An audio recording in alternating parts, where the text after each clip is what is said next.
Some of the content of Patriots Unfiltered may not be suitable for all audiences. Listener discretion is advised. The world's original podcast. Welcome to Patriots Unfiltered. Should they have interest in J.J. McCarthy? No. Incredibly harsh. Where do you draw the line? Like, who was Tua better than of the top five? All of them except Caleb Williams. Then we're what are we doing? Fred's given up. He's one game since he's been in the league. I don't know. But you want me to look it up for you? No, we haven't beaten him yet. I mocked that pick. I remember the night when it happened. Mocked and made fun of. No, not yeah, us. You I knew. didn't- I'm out on mock drafts too. Good for you, Evan. I'm out. Good for you, He's Evan. gone to the dark side. So Very did you have to excited. go to mock draft rehab to be out on mock He's drafts? out on mock drafts. That's the best thing I've I heard you think- say in this show ever. Coupling, as you kids like to Nice. say with Yeah. your Well done. fantasy terms. Oh, here we go again. Flex and chill and Right. couple. No, that's Coupling different. is That's a different. That's a that's different. Coupling thing. is very different from different. hand. That's very different. Oh. Nerds rope, also fantastic. Yeah, there are No surprise options. that the scout likes nerds. Wow. This is Patriots Unfiltered. Presented by Toyota's official website for deals, buyatoyota.com. Welcome to Patriots Unfiltered. It is a rainy and windy Thursday here at Gillette Stadium. Hail. Hail some places, snow in other places further north. It's a wild and wacky day today. Stuff. Yeah. So We're okay. How was the Cape? You got wind down Cape, there, huh? a lot of wind, a lot Yeah. of rain. Yeah. Yeah. Well, it seems like snow up north, but thank God. Yeah. April, what's going on? Hate it. It's crazy. Well, at least it's not snow for us. Yeah. You know. Well, hail. I mean, that's pretty close. Yeah. It's slippery. Almost fell. You almost fell. A little bit. Yeah. Couldn't even take the dog out this morning. It was- Uh-oh. Woof. Slippery and Too bad. Sharon, huh? It was a little slippery. But right as I was leaving the house at, I don't know, about 8:15 something, it was all of a sudden it just started hailing. Yeah. Like, it's like that kind of weird weather where it's rain, it's hail, it's The wind is- sleet. Sleet, what's the difference between sleet and hail? Well, Sleet's hail wetter. are those balls, The balls. of ice. Yeah, they were the balls. And you were like contractually obligated to say it's like golf ball size hail. Golf Yeah, ball yeah. size. That wasn't quite Unless that. it's really bad, it's softball size. Yeah. Oh, no, it wasn't that big. It wasn't that big. But Weather cliches. Great weather talk. cats and dogs Yeah. living It together. was a little slippery on 128, I will say. I think it was more because of the wind. Yeah. Was sort of, veering you off course a little bit, and then there was a lot of slush on the road. Yeah. But You got here. luckily, we didn't get really any snow. Yeah. It doesn't stick in Peabody anyway, right? Because of the ocean. No. All right. Yeah, Peabody's not like Oceanside. All right. Salem. Big Yep. news yesterday. It's Deuce, Lynn. it's Oh, Evan, yep. it's Paul, it's me, it's Jules and Matt in the booth. Stephon Diggs Yeah. moving out. Thank God. A lot of people said they'd never trade him. And I know, Paul, you don't think that the Bills are revamping, but they are. I I mean, didn't say they're not revamping. There's- That's exactly what I said they are doing. They're I said saying- it's not cap related. I didn't say that. No, but that's what I said. Yeah, it's not cap I didn't say related. what you said. This is This is Other- I want different guys on my team. right. Other than Josh Allen, we're starting over, right? Pretty much. Yeah. They with the want tight to ends. change out some guys on their team. Yes, Yeah. they're moving on from guys. I don't know if they're doing the right thing. I'm not trying to argue on Buffalo's behalf. Mm-hmm. But this has nothing to do with cap casualties, which they're almost always portrayed as. No, I'm not saying That's that. what I push This back actually on. costs them I'm money saying with I'm the saying cap. I They think, wanted him off the team so bad they were willing to pay an extra $3 million on the No. cap, which is further proof yeah, that the it's cap not- doesn't matter. this- It's the money they're saving. This is not money related. They are saving a lot of money, though. This is, we don't think we can do it with this roster, and we're going to redo our roster. That's how I read it. Yeah. I mean, I read it that they're looking at this wide receiver what class. I said the day before the league year started. I mean, I don't know what their other needs are off the top of my head, but with this wide receiver class, we've talked plenty about. They're going to probably get a first-round pick with a fifth-year option, and then maybe they get another one down in the third round, and they'll have all of a sudden two guys. I don't know if they'll hit or not, About but a young. So I make fun. I say, the window's closing, and they've closed the window, and now they're going to reopen it with new people. yeah, take a half step back and then recalibrate around Josh Allen while he's still young, and give him some guys that will be under rookie contracts for a couple years. I mean, it's. I mean, I give them credit, to kind of have the courage to blow it up a little bit, maybe before they could have wrote it out one more year with Diggs. And I hear people saying, well, that's what the Patriots should be doing. Well, they don't have a Stephon Diggs to move for assets. They don't have the people that are worth getting rid of that you can, Yeah. get the assets for. You might as well re-sign these guys. They're not in the same boat. No, and then The it's Bills and the Patriots. and then you look at Houston, who was drafted well with a couple of their receivers that they brought in, and now they're at the place where let's get that final piece to really make it all click into place. So you see the directions that the two teams are going. I don't think the Patriots are in position of either of those teams. You hope to be one day, but every team is going through the same exercise where they're evaluating their roster and how close are we? Are we not close? Do we need to revamp? Is it just a couple pieces? In the Patriots, position, there's a lot of holes that they need to fill, but they're doing it. And to me, the Bills are clearly saying we need to revamp. We need new people. Oh, just reset. But do you guys think the timing was weird of this? Like, why it happened now? That was my only kind of, is that, I don't know, maybe they were talking at the owners' meetings to really hash it out last week maybe, but I don't know, it just seems like a weird little As the draft in-between gets period. close, I think you sort of start to figure out what exactly you want to do. You want to get it done. Yeah, there's some trades, like Tyreek Hill, I think, got traded around this time from the Chiefs to the Dolphins. So it's not I think Paul's right. Your hay is in the barn for the most part when it comes to the draft. So if you like a couple of these guys in the draft, then you're feeling good about replacing Stephon Diggs that way. So now you decide, all right, we'll move on or whatever. But I give the Bills some credit too for realizing that they've plateaued with this core and saying it's not good enough and we need to restart. I don't know how the coach survived that. Like, I still don't really understand that piece of it, but I think for both teams, the Bills and the Texans, it just shows when you have the quarterback, the Bills are looking at it and like, well, Josh Allen will make anybody better. So we're just going to draft a receiver in the first round, and he's going to make A.D. Mitchell as good as Stephon Diggs. Say A.D. Mitchell. Or if you're the Texans, you're saying, we have the quarterback, so let's put ourselves over the top by adding Stephon Diggs. The Patriots don't have the quarterback, so they can't be in either boat. They can't be the team trading away the receiver talent, and they can't be the team acquiring the receiver talent. Yep.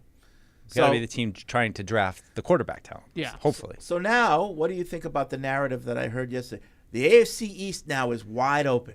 I don't really understand that mentality. No, I mean, not for the Patriots. I mean, the Patriots are at the very least looking up. I mean, maybe it's a little bit more wide open for the Jets and the Dolphins with I think the Bills, there's three but good teams in the division. Yeah. I mean, I don't really understand what changes because you lose a receiver.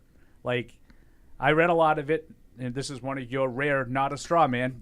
I actually saw the same stuff that you did, and I just scratched my head wondering what people think this team is by comparison to Miami, Buffalo, and the Jets in terms of personnel. I definitely don't think understand. It doesn't close the gap for the Patriots, but I do think that the Bills will take a step back. I mean, it's not just Stephon Diggs. They gave up half their defense also. They gave up a lot of their veteran players on the defensive side of the ball too. So, but they've replaced them with players that they think that they are going to be better off with. Yeah. Are you now? I don't know if they're right. This is not a. They've replaced them with people, I think, in the long term who they think they're going to be better off with. This just feels like so bridge year Patriots to me, where 09 type of Patriots where instead of going 12-4 you go 11-5. Correct. Because that's what it feels like to me. Correct. Yeah. And suddenly it's but like, you realize oh my God, that the wheels are off. But you realize that the team is not championship caliber, whereas I think Buffalo just choked. So in terms of Super Bowl caliber, I would agree with you. In terms of AFC East champion caliber, someone's got to do it first. Interesting. Before I dethrone them. Interesting just to watch Josh Allen have to adjust without, losing Gabe Davis and Diggs. Those guys have been the straw stirring the drink for the last few years. You still have Kincaid and Dawson Knox. Dawson Knox, I was calling him Dalton Keene. Yeah, Shakir's going to have a lot on his plate, but I think Evan made a point about what teams like that do. And this is what comes with that responsibility. Kansas City just did it. And I don't think that Josh Allen's Patrick Mahomes, but this is what good teams do. When you have that guy, you have to make good decisions and ones that maybe – I'll bet if you asked Sean McDermott, he would have said, you know what, we can ride this out one more year with Steph. Yeah. But it's probably not the right thing to do. Yep. Yeah. And you have a quarterback that should be able to take – did you say A.D. Mitchell? Yep. You should be able to take Mitchell and Shakir and be okay. You're not going to be great. But, I think the tight ends were a bigger part of it last year with Kincaid. I think they ran the ball more with Cook last year in the second half of the season. They're probably looking at it as like maybe we don't have to have a guy catch 110 passes, and then storm out and throw his helmet after. Exactly. Thank you. And if you look at the best perpetuant Mike, child, you were way ahead of the curve on this. but anybody, not that I disagree with you in terms of describing him the way you described him. Right. No. I don't think he's a jerk off the field, but he certainly is every bit the diva wide receiver that we see. But if you look at the second half of the season, when they played their best football, Steph Diggs was an afterthought. Mm-hmm. He was now. There's a big difference between your numbers going down and completely removing him. I get that. Yeah. So maybe Shakir was playing well because Steph Diggs is occupying coverage on the other side. Right. You can't. That's something that's hard to quantify, and you don't know it until you do it. Yeah. But the fact of the matter is, when they played their best football last year, he was an afterthought in the offense. I mean, I think to me, the Jets are the team that should be looking at this like, okay, like, they might have taken a little bit of a step back, and they've got all these one-year deals. Aaron Rodgers close to the end. Like, this, to me, is the move to the Jets. But if Aaron Rodgers plays well, I'm scared of the Jets. Sure. They beat us last year without him. I'm not just talking about us. I'm talking about the league. I mean, they on notice. The league is on notice. They could make a run. They've got some talent on that team. Until he gets to the playoffs and checks. Right. It is a good team, Fred. You're right. Yeah, they are. I'm talented. teasing you, but they have good. They have the good other AFC power. Could we see a crack, a fissure in the dam with the Rashid Rice situation? Oh, I don't know. Is there news on that? Well, he admitted that he's involved. He's probably going to get a slap on the wrist suspension. You think so? Maybe a month. Yeah, maybe 4 games. Okay. You think he's going to get suspended for that? I think so. Do people die? No, but unless alcohol's involved. Was alcohol involved? I don't know, but That's probably why he left. After the Henry Ruggs thing, I just think it's a bad look for the league overall to have these guys out there drag racing. So he's going to get reprimanded somehow from the league. Actually, if alcohol was involved, he might have done the smartest thing he could have done by leaving the scene. Right, but I mean, if legally alcohol's involved, then he's got to get suspended. Yeah, but he wasn't tested. They couldn't find him till the next day, so there's no proof of that. Well, I think it's the same thing with the Bills.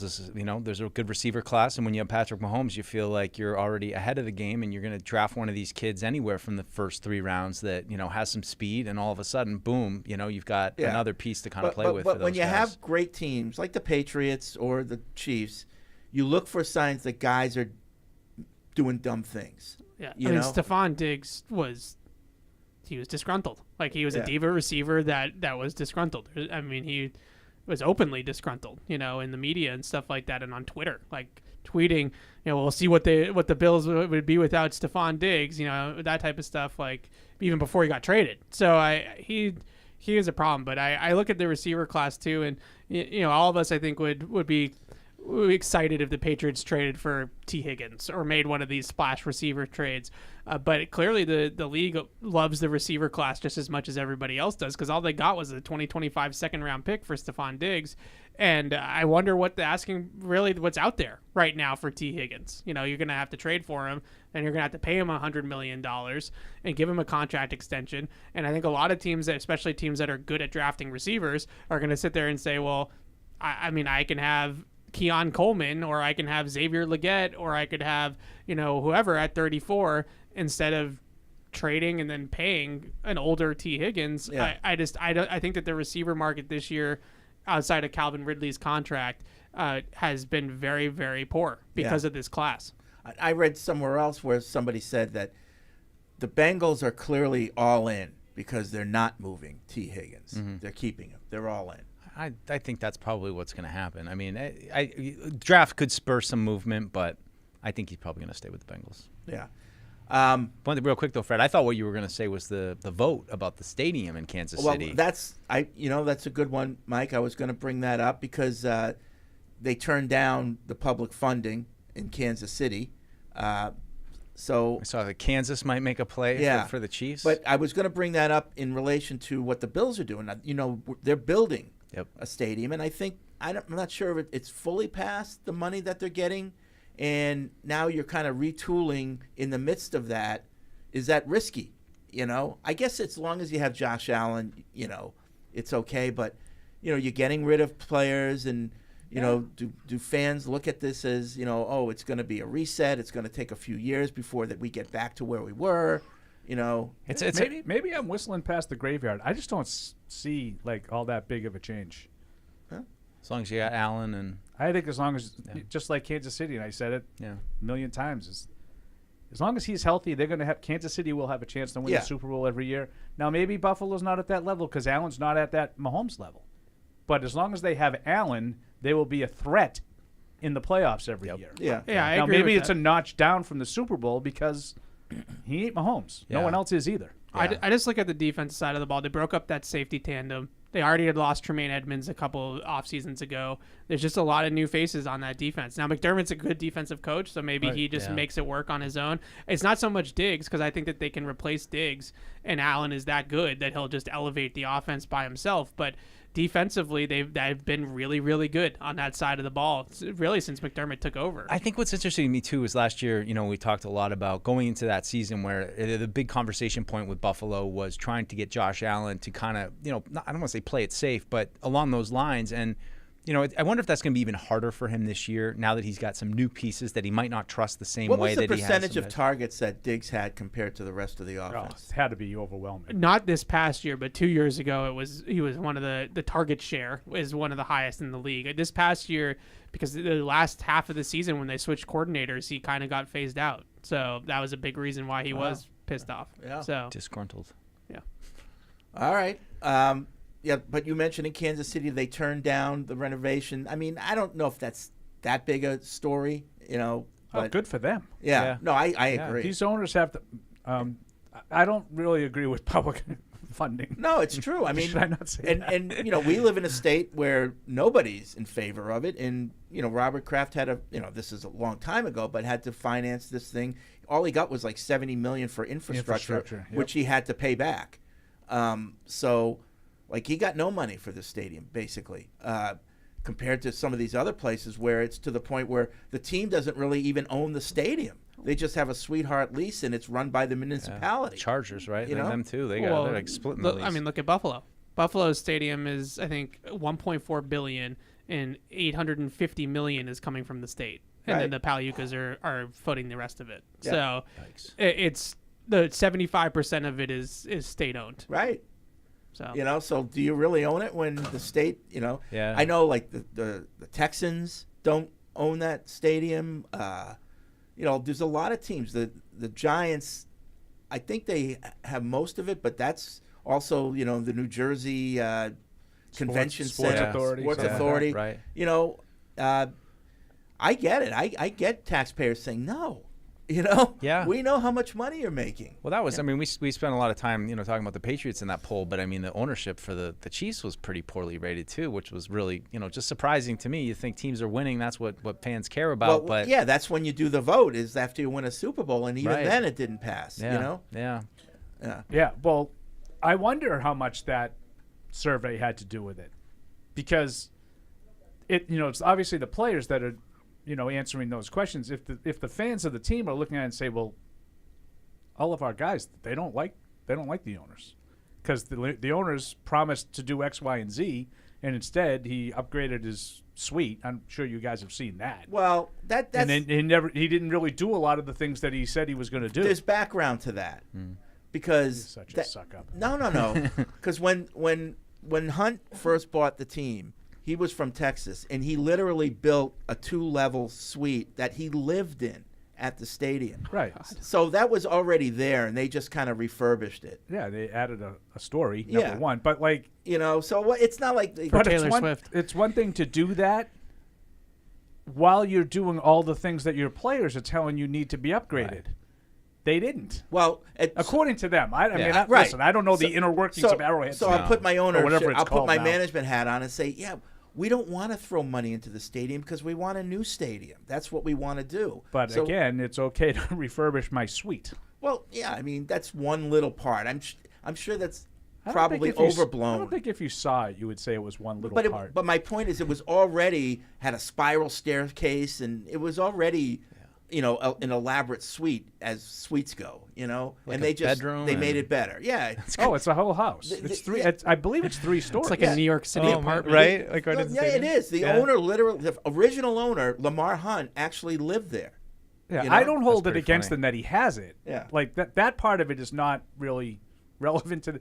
It's that he decided this was the time I'm going to upgrade it. Yeah. Well, evidently the locker room is a mess. Right. That's what You I'm guys talking have been there, though. How is that stadium That's overall? awesome. Yeah. It's a great dump. atmosphere. You know, they tried to do some renovations a few years ago. I guess they made some areas better. The press box for one. But it's an old stadium. It's an awesome old stadium. It's kind of like Fenway. You're putting lipstick on a pig. Yeah. You know. But you just It's way nicer than Fenway. it feels like such a football atmosphere, though, Yeah. that you don't get in the NFL. Like it's almost like a college. You know, that was atmosphere. kind of. Yes, no doubt. I'm not positive it was actually the first, but I think it was like the first, like sort of modern football bowl stadium. Like that's the way they built it. Yep.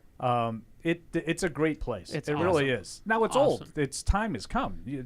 I understand why they want to The only refurbish it. thing that's bad about it is that the press box is like built on top of the 300 level of the boy. stadium, It's up there. and Like the it's like binocs. you can tell that it was like separate. You know, like it was Might just built fall like off. Afterthought? Yeah, it was like like you're at Oh. one of those amusement parks that like just picks up sticks and moves all the time, and I'm just like, I don't want to be up here. This is terrifying. Is Buffalo getting? Are they going to be an indoor team? Are they getting a dome? No. Or are they still going to be No. outside? Outdoor. There was a Wow. petition to be a dome. Yeah, I though. thought it was. No. I don't think so. No, but Okay. they Yeah, you some of the guys know. fan base wanted it to be a dome because that's the type of team they are. You know, Josh Allen, Right. throw the ball 50 times and be inside and not worry about the weather. I guess it's hard. I've kind of like it. I think it's a huge advantage for them because he can throw the ball in any weather, and Yeah. teams come in there and can't. I've changed my tune over the years about domes. I used to be really anti-dome versus football, but now it's like you're charging so much money, and it's such a TV product. People are going to games and dying. Yeah. Well, not that Losing toes. but that's just stupidity. But I kind of I'm not so anti-dome as I used to be. Yeah. I don't love domes. I'll admit it, but it's not because of like the Andy Hart. Iron sharpens iron. Football's meant to be played in the elements. It's part of the game. Like I would rather watch a game outdoors, but yeah, there's certainly games like the Jets game last year when you're slogging through all the snow to try to get wouldn't be bad if we were in a dome. That separates coaching. Yeah. I love Good domes. coaches can adapt. I love everything about domes. Yeah. Like when we go to the Raiders in Vegas, I'm just like, Because it controls all your variables. this is it. This is what I want. Yeah. Open air press box, dome I stadium. hate open air press box. It's fantastic. And yes, because I don't want to go watch the elements have a factor in the game that it becomes 6-0 in a rainstorm against the Chargers. Yeah. I'd much rather watch good football. So I feel that way. I've long felt that way, and I'm surprised actually to hear Fred sort of change his tune. Yeah, maybe because I'm getting older. Because Too cold. I don't like extreme weather games. Now I don't mind. Like outdoors in general is fine, except for when it's like the Kansas City Miami playoff game. Like that to me is survival of the fittest. Like that's no Yeah. fun. Right. Like what did you really do today? It's like the perfect world. You could have both in each stadium, and you're out open air in the fall, and then as it gets cold, and you want to prevent those games. I mean, it's Ted Sarandis, the yeah. retractable roof. Yeah. Yeah, I just feel like Megaplex. some people say, oh, the men from the boys thing, or like the coaching, like the win game, like the coaching.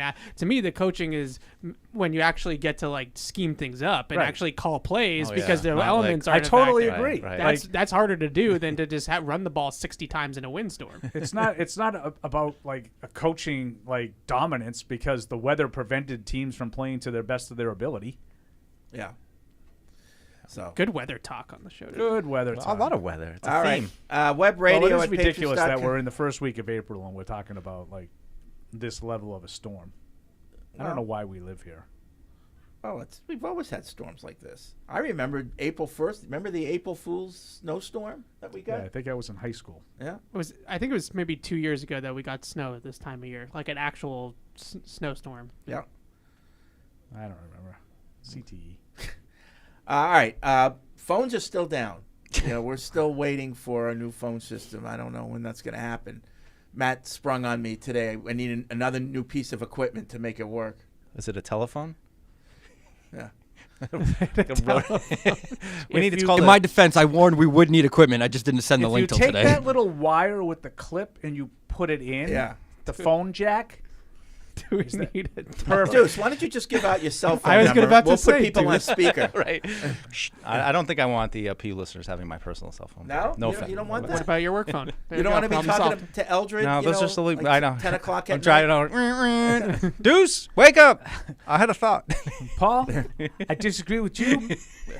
Like, I'm trying to eat dinner at 3. Come He on. can't even call in to defend himself, guys. No, oh, he will. Right. Oh, not today. Somehow. All right, what else before we go to emails and What else? all that stuff? I haven't seen the whole thing, but I thought Julian Edelman and Ernie Adams was pretty funny. Fantastic. Good The good clips. call. Yeah. That was excellent. Yeah, the Unbelievably good. Friday Night Lights. Who knew? Ernie directing Buzz Bissinger, which randomly had And come we were up just last talking show. about Buzzy that, right? Bissinger. Buzzy, he calls him Buzzy, which I had no idea that he was at He went to Andover with those Wesleyan? guys. Oh, yeah. Or Andover. Frequent visitor Andover. at training camp. He is okay. So it's very long. It's almost 3 hours, but I listened to it yesterday on my way home, and it is fantastic. Like, it is as good as it gets for football content that isn't like directly football content. Yeah. Him talking about just all the things that they talked about. Obviously, the Friday Night Lights thing was really cool.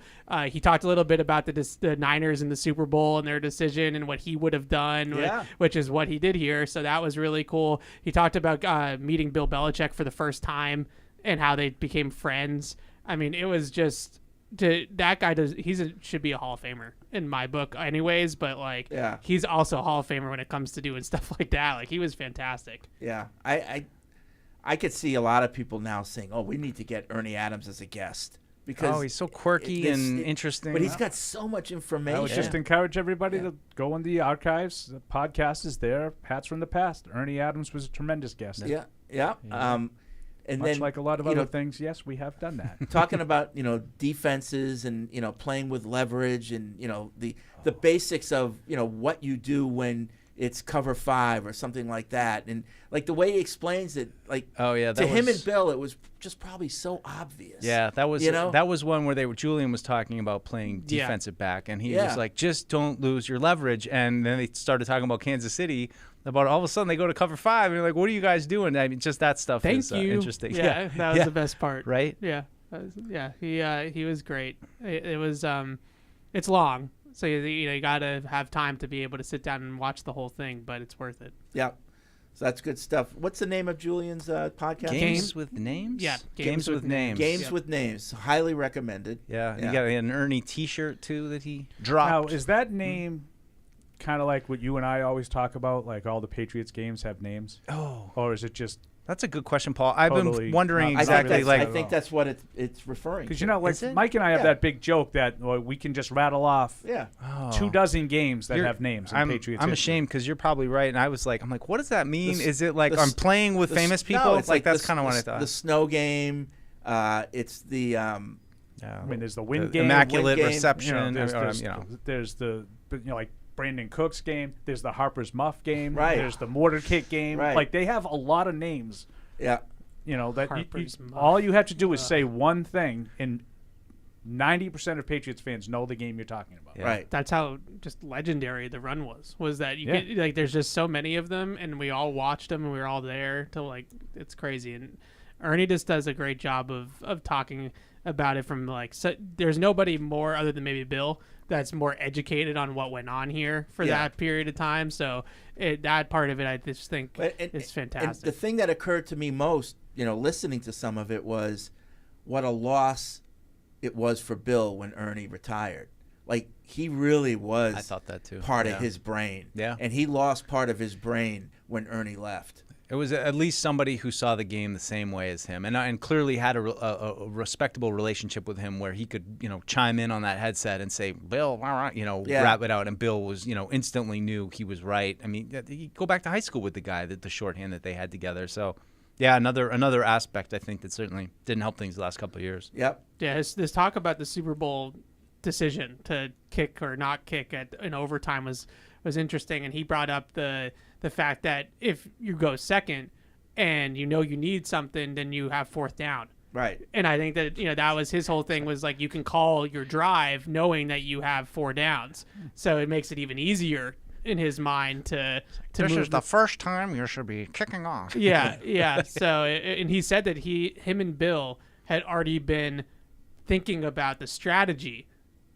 of what they would do before the rule even passed, because they knew the rule was coming. So they had already been talking back and forth about what would you do, how would we approach this, that sort of thing. That's why I would love to have Ernie and Bill think about this new kickoff arrangement and what they would do. I'm sure Bill already has talked. So when normal people say that was done what San Francisco did, which blew up Twitter as it happened, right. That's nothing. No, if Bill and but Ernie's talk saying about it with that now package now and it has the glasses gravitas and the mustache. You're like, oh, this is kind of fun. I did think of that, said, but I like. And he actually said it's the first time that you should that you should kick something like that. Interesting that we kicked away a Super Bowl kicking in overtime. Well, don't hold me to that. Against the Jets in 15. Well, they also took the wind, and that worked out. Yeah, well, it really didn't.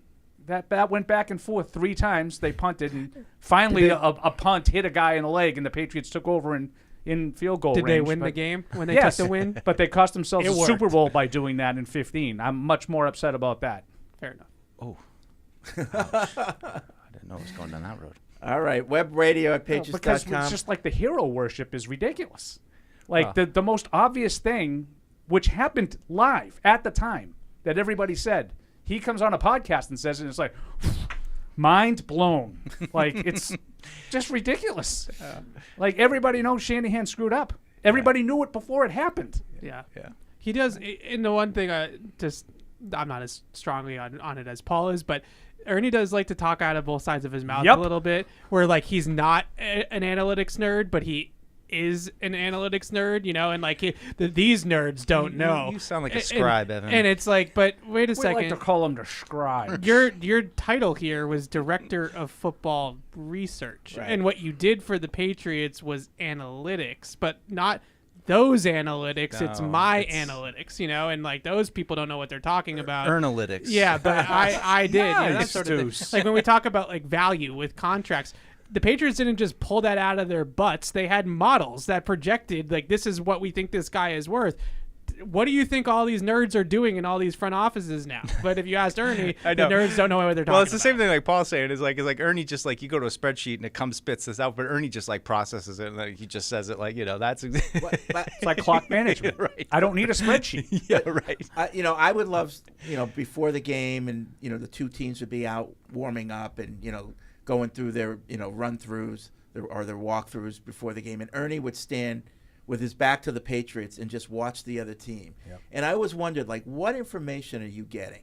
Yeah. Like, is it useful or? Oh, I know. And I obviously thought it was. Minutia, probably. Yeah. Well, you're looking to see their formations, what they're doing, because that's generally what the game plan is going to be. Yeah. Like, they ran 30 plays before the game, and 20 of them were out of 3 wide receiver sets, or but doesn't 11 that seem weird that you would do that and give away your game plan? Well, you're not really expecting the other team to be looking like the way he used to do it. That's why he got in a fight in Buffalo, if you recall. And I find that weird too. Like, why wouldn't you? That's why. Did you ever see like the teams the way they line up when they do that? Yeah, that's to block the other team from being able to see you. Yeah. Except for the Patriots would have a guy in the opposite end zone, which is why Buffalo wanted to fight them.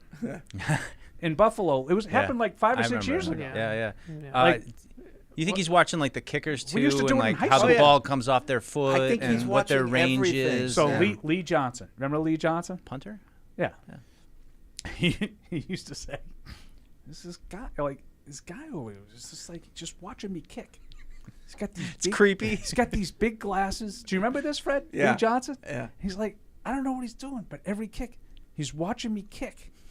He's looking down. He's staring at me. He's watching me kick every single kick. And I'm like, what is this guy doing? Yeah. What is he looking at? What is he? He got cut like shortly thereafter.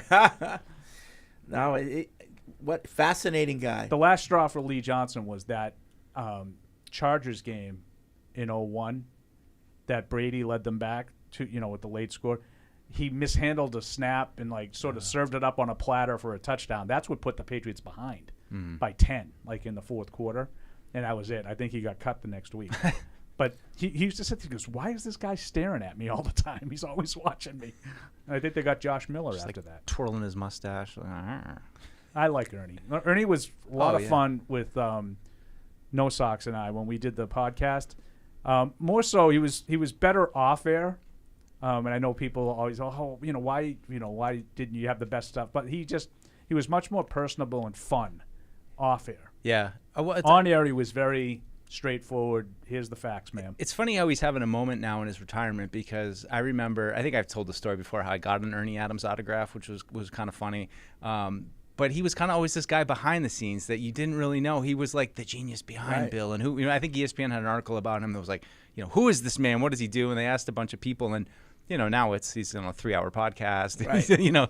He's in the Dynasty. He's doing Schedule releases. Dramatic things. Yeah. he's in all kinds of things. So he's got quite the personality right. too. Like they kept him hidden for it's all this time. and Bill has disappeared. Like no one has seen Bill Belichick since what here? Like has anybody seen Bill? Like Maybe we need to do a wellness check. Ernie's doing the tour. And back in the day, he was a notorious day trader. I mean, made money. Oh, I bet. Trading stock. Yeah. I wish I was that smart. Lee Johnson again. Yeah. Lee Johnson was big on the day trade. Oh, was he? David in Madrid writes in. Wow. Have an unpopular opinion and wanted to hear your thoughts about it. We all admit that the rebuild is going to take at least 2 years. Well, not everyone admits that. I don't admit that. And there are 4 left tackles that are going to be very good / elite in next year's draft. Due to this, I feel like we should take a quarterback and 2 wide receivers with the top 3 picks and draft a tackle next year in the first round. Hope to get your opinion. I don't really hate that. I mean, I just think you got to hit whatever you pick this year. I mean, I don't care if they took a friggin' cornerback in the first round. Like you need star players, you need power, guys who are game changers. And, I think you're probably going to have to wing it at a couple spots this year, whether it's, I don't want it to be quarterback, but I could see it being quarterback. I could see it being Jacoby Brissett and a mid-round selection that you don't really have high hopes for. I just hope that, and Paul, we've been saying it since I started here with you going to the draft. It's just sounded a little like Eldred when he said that. Paul, we've been saying this since I've been with you. Get one of these freaking receivers that DK are good. Metcalf? Like draft a good receiver. Like that. It's not that hard to do. How stacked these wide receiver classes like get are. one of them. And somehow we managed to get you get Tyquan Thornton. 2 of the Nikhil few Harry that aren't really productive. So that's my big thing. Get one of those. I don't care about the order either. I would welcome an email back in to sort of explain why, if there are so many tackles that are so highly rated, would you want to wait till next year? No, he's saying next year there are tackles. That's what he's saying. He said next year there are 4. Next year there are. Yeah. How do we know that? I don't know. He gave the names. Not even Evan knows that. There's tackles every year. There are some guys next year. This is an exceptionally strong class of tackles, is it not? It's very good at the top. Yeah. It's not very deep, but it's very good at the top. And again, I don't care if you want to get the wide receiver first. That's okay. I have no. I'm not arguing with you. There's no Joe Alt next year. Like Joe Alt is Joe Thomas, like one of those types of guys. But next year the kid from Georgia, I want to say, is a really good left tackle. Like there's a couple of tackles that like every year. Like every year is going to have some. So if he was talking about next year, then that makes more sense. He thinks next year's class is going to be comparable. So that makes sense. Wait till next year. He then. says I get it. The now. left tackles are Banks Jr. from Texas, Simmons from Ohio, Connerly Jr. from Oregon, and Campbell from LSU. Yeah, but he's talking about next LSU. year. Next year. LSU, Okay, so Georgia. that makes total sense. I missed that part of it. I thought he was saying there's supposed to be you need to 4 pay elite attention, tackles this year in this draft. Yeah. But every makes draft, total sense. But every draft you can do that. Like this draft, we can go Joe Alt, Olufashanu.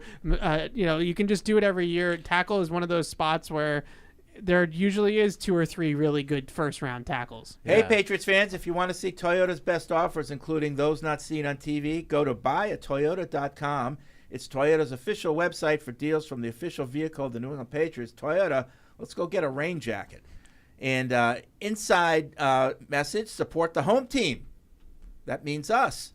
Join the New England Patriots or New England Gillette Stadium's event staff here at Gillette Stadium. Seasonal positions available in food and beverage, parking, and security.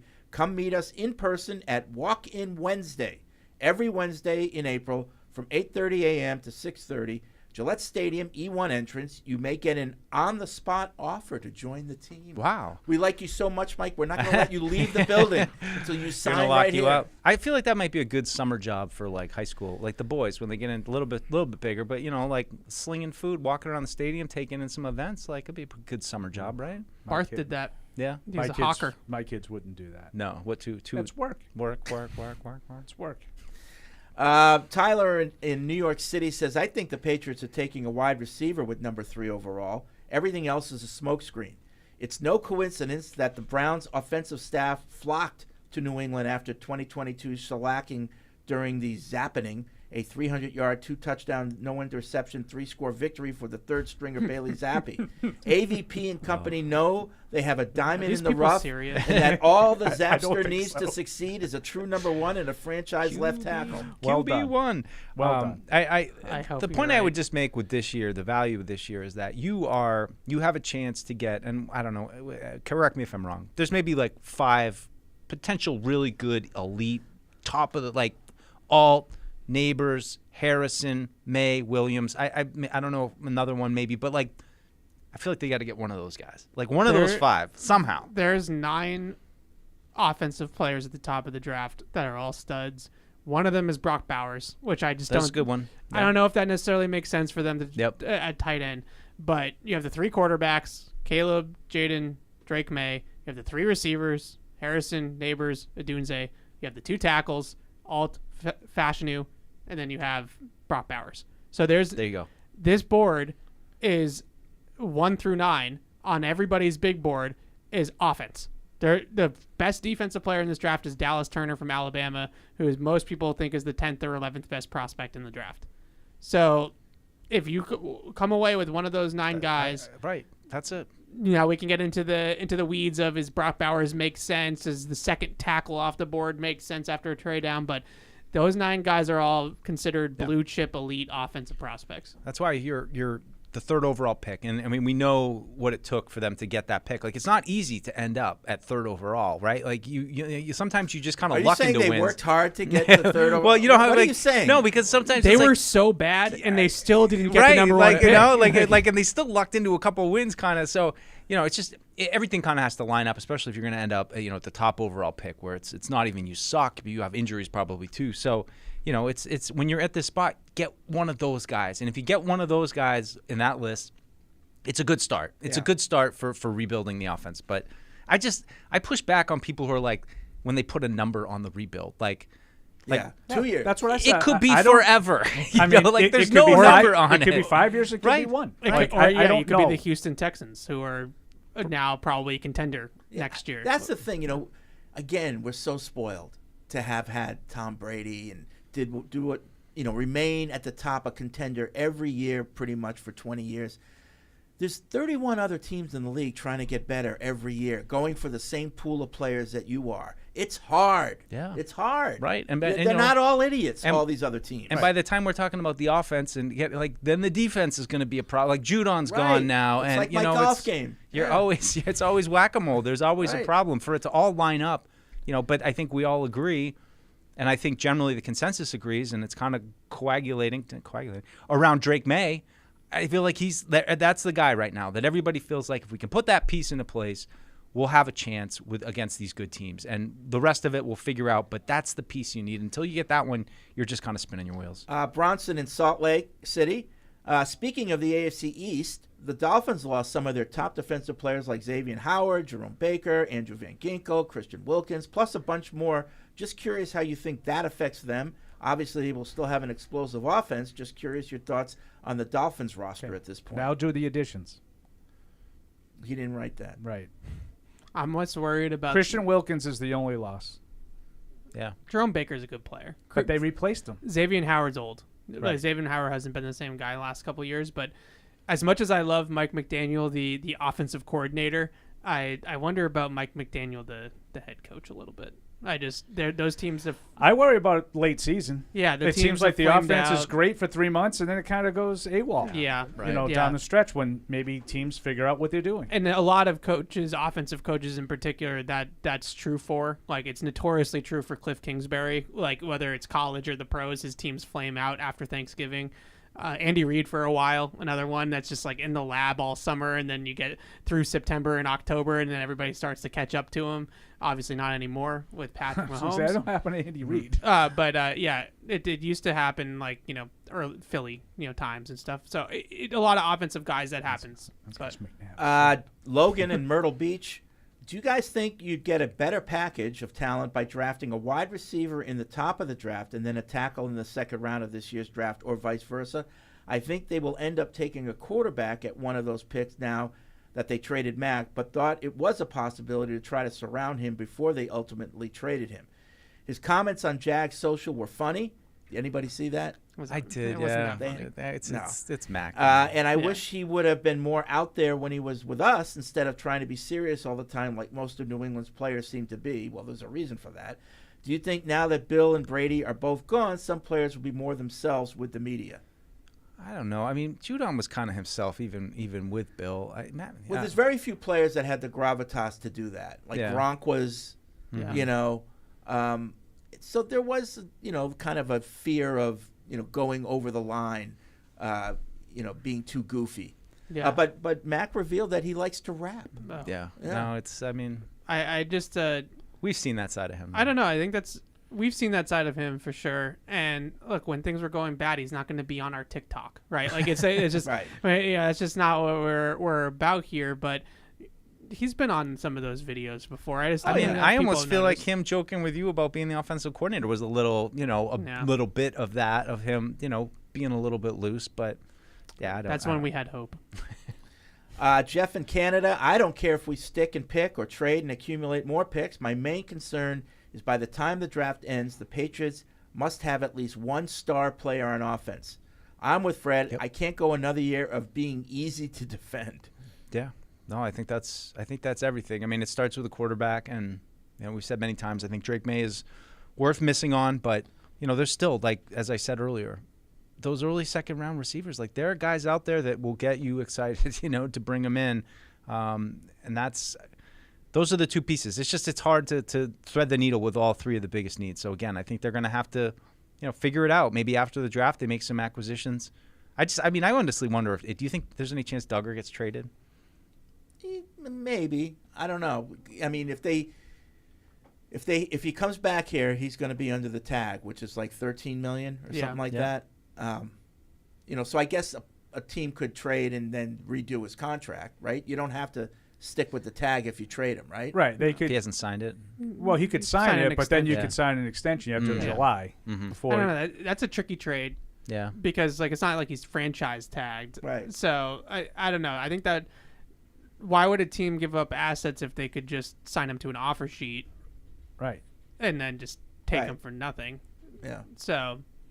I don't know. He just seems like one of the few assets. And, I mean, I've seen some of the scuttlebutt there, I think the only player that they could trade to get something decent for would be Judon. Yeah. A team that's close. Totally agree. They need somebody on the edge just, you know, for a year or two. Yeah. And they're willing to give up, you know, maybe a second round. I would trade Judon. I don't think they will because of his gravitas and his energy that he brings to the locker room.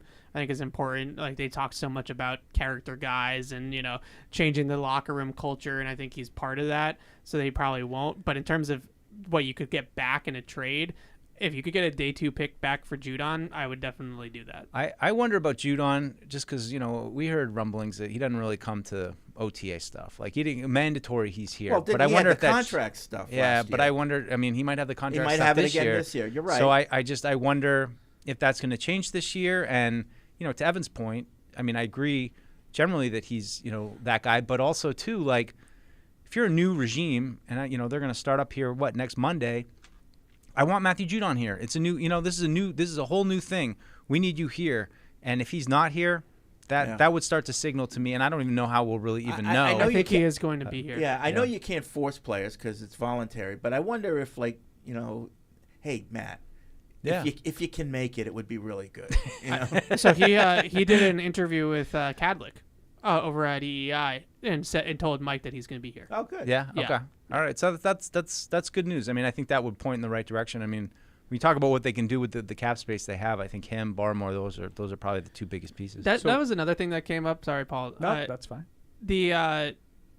Are any of you bothered by the fact that they delayed the start? So that's exactly what I was just going to... Because like this is like becoming like a big subject that I see on Paul's shows and stuff like that. And I'm just like really surprised about it's 1 week in the spring without pads. Like I'm losing...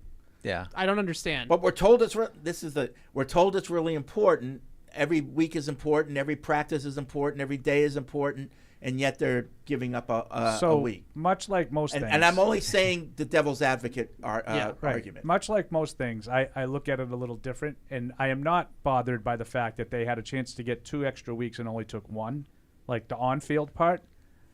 And I'm sort of extrapolating from what Gerard said when he was asked about it. Why? What did he say? They want to make sure that they're on the same page coaches, before they bring in the players. The coaches. I read that as they weren't ready. I do too. Well, that's a concern for me. That's what But Ted are you Johnson surprised? said. That was his take on it. Was like that they're still, they're still working things out? I don't know if I'm surprised, but I'm disappointed. I'm not. Again, it's not because, oh my God, no team's ever had a new head coach and forfeited a week of OTAs and been successful. No, but what are we doing? I have no problem with the head coach coming to the real. I need an extra week.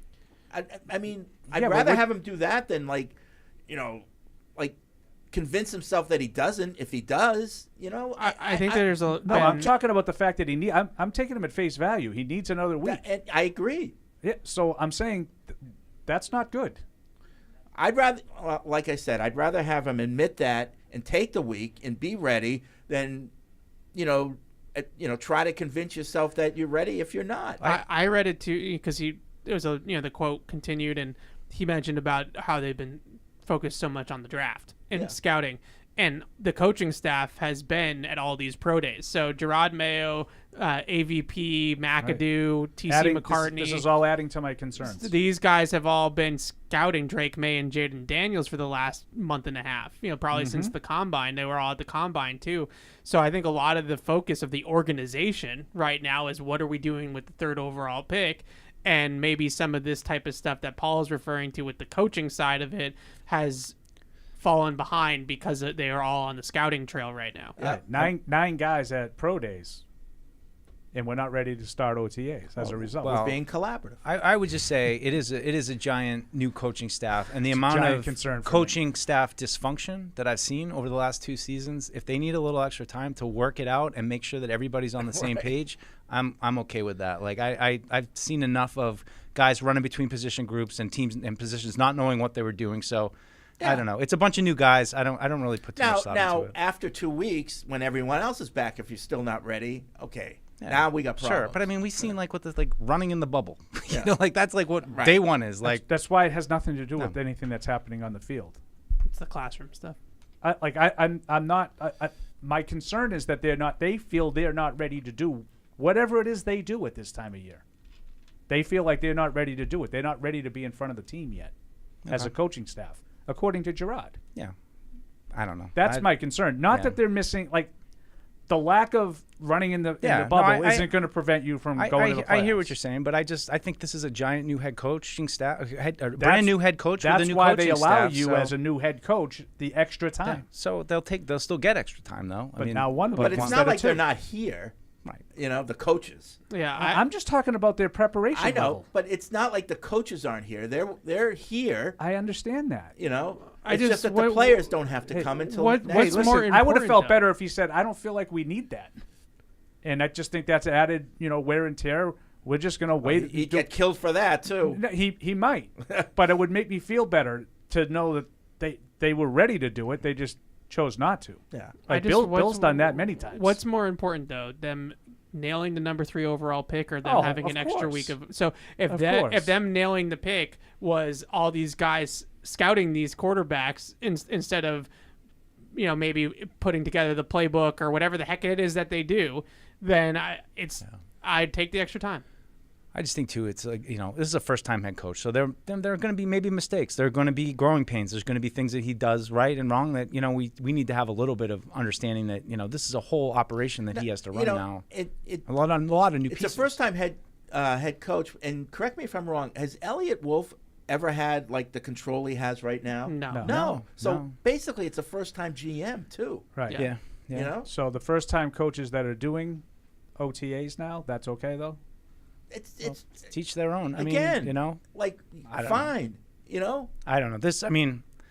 This feels to me like you can be concerned about it if you want. And I understand why you're Listen, expressing. I'm not up at night worrying about it. No, I know. No, I understand. But it strikes doesn't. me as odd that they didn't feel like they were ready to be in front of the team yet. I just think that was an odd way of putting it. It didn't strike me. What are they doing? That odd. Like, what have they been doing for the last 6 weeks that they don't feel like they're ready the quarterback to have the team? Evan just told you. Again, why do we have all the coaches doing that? Because I think that We had 19 scouts there too. To be honest with you, I think that that AVP and McAdoo's opinion on these quarterbacks weighs heavier than a lot of the scouts do. Yeah. Because they're the ones that understand like Mayo will flat out admit he knows nothing about quarterbacks. And he'll say that. Well, that's not making a No, fan. the Mayo part doesn't bother me at all. The AVP and Ben McAdoo part frightens the crap out of me. Oh, I don't. Like guys I that don't might think not be here in 3 years are going to be the ones deciding what's going to happen. Like, Yeah, but it's still their reputation. They actually have a great track record with, especially I know. McAdoo. I know. But Paul, it's just going to be a disaster then. I mean, I understand what he's saying, but McAdoo in particular, like his quarterback track record is phenomenal. You know what? I'll pretend nothing bothers me. That'll make you feel better. I mean, like, everything is wrong. It's a disaster. It's I didn't a say, debacle. I said nothing about disasters or debacles. So you just put words in my mouth that I didn't say. Yeah, but like nothing. Like all the other first-time coaches, all were able to have OTAs when they were allowed to have them, and somehow that's deemed to be bad. Well, like it's like better I said, that they recognize that they weren't ready to do that. Like I said, this is Elliott Wolf's first go around with this too. Is that the case with those first-time head coaches? I don't know. Okay, so I don't know. I'll just pretend it's great. Maybe it what is. does Elliott Wolf have to do with OTAs? I don't know if it's great or bad, but I'm not willing to point at that and say, "See, it's not going to work." I didn't say that. No. Again, you can go all He spilled his orange You juice. can go all Felger and Bass and pretend I juice. said things that I didn't say. That's fine. He spilled his orange juice. That's it. We'll just pretend everything's great. It's a sign of what's to come. We'll pretend everything is the Lego movie. Well, Everything is awesome. It's great. I did like Raheem Morris's speech. You know, you could also look at it as saying, I like the idea of a coach admitting that. But I don't. Okay. I don't like the idea that my coach is openly admitting he's not ready to be in front of his team. Why do I have to pretend that I like that? He just needs to talk less. Like he's just a little in that. I don't think what we realized, and it's not just the fact that they're different personalities, is just Bill had been doing it for so long that he was so polished at everything, and he hardly ever slipped up and like said something. It gave away something that he shouldn't, and he was so just rehearsed with all of this.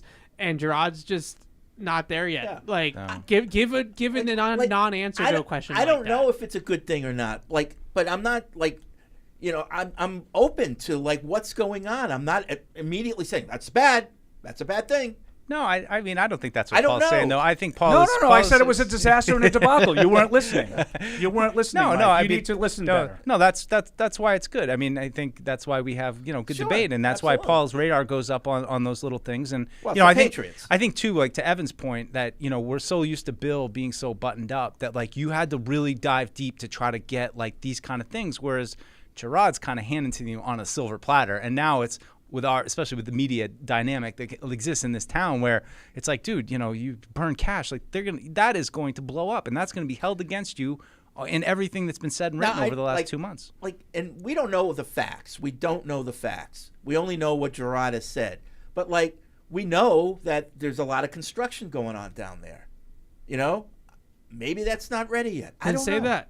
If Bedard, the Crafts have the construction going on, they can't even start on time. if Bedard asked that question to Bill, the Mayo's current one. If really everything ready. Really, really, you'd rather your coach tell you he's not ready than we're making some changes and they're not quite set to go yet. Sure. Well, that just sounds like trivial, Right. One's trivial and one's football. But still, I'm much more concerned as a fan about trivial. I mean, football. But I don't see that much difference between the two. It's all just like getting everything changed over We and wanna new be pieces ready. in place. There's a huge difference between the two of them. One of them has nothing to do with your preparation. No, but again, preparation is getting everything in order for what you want to do. And so by the there's way, a lot of different ways. Would you rather have them jump right into it, and we don't really know what we're doing, but we got to start this day? Yes. Yes. That's what I would rather have. Know.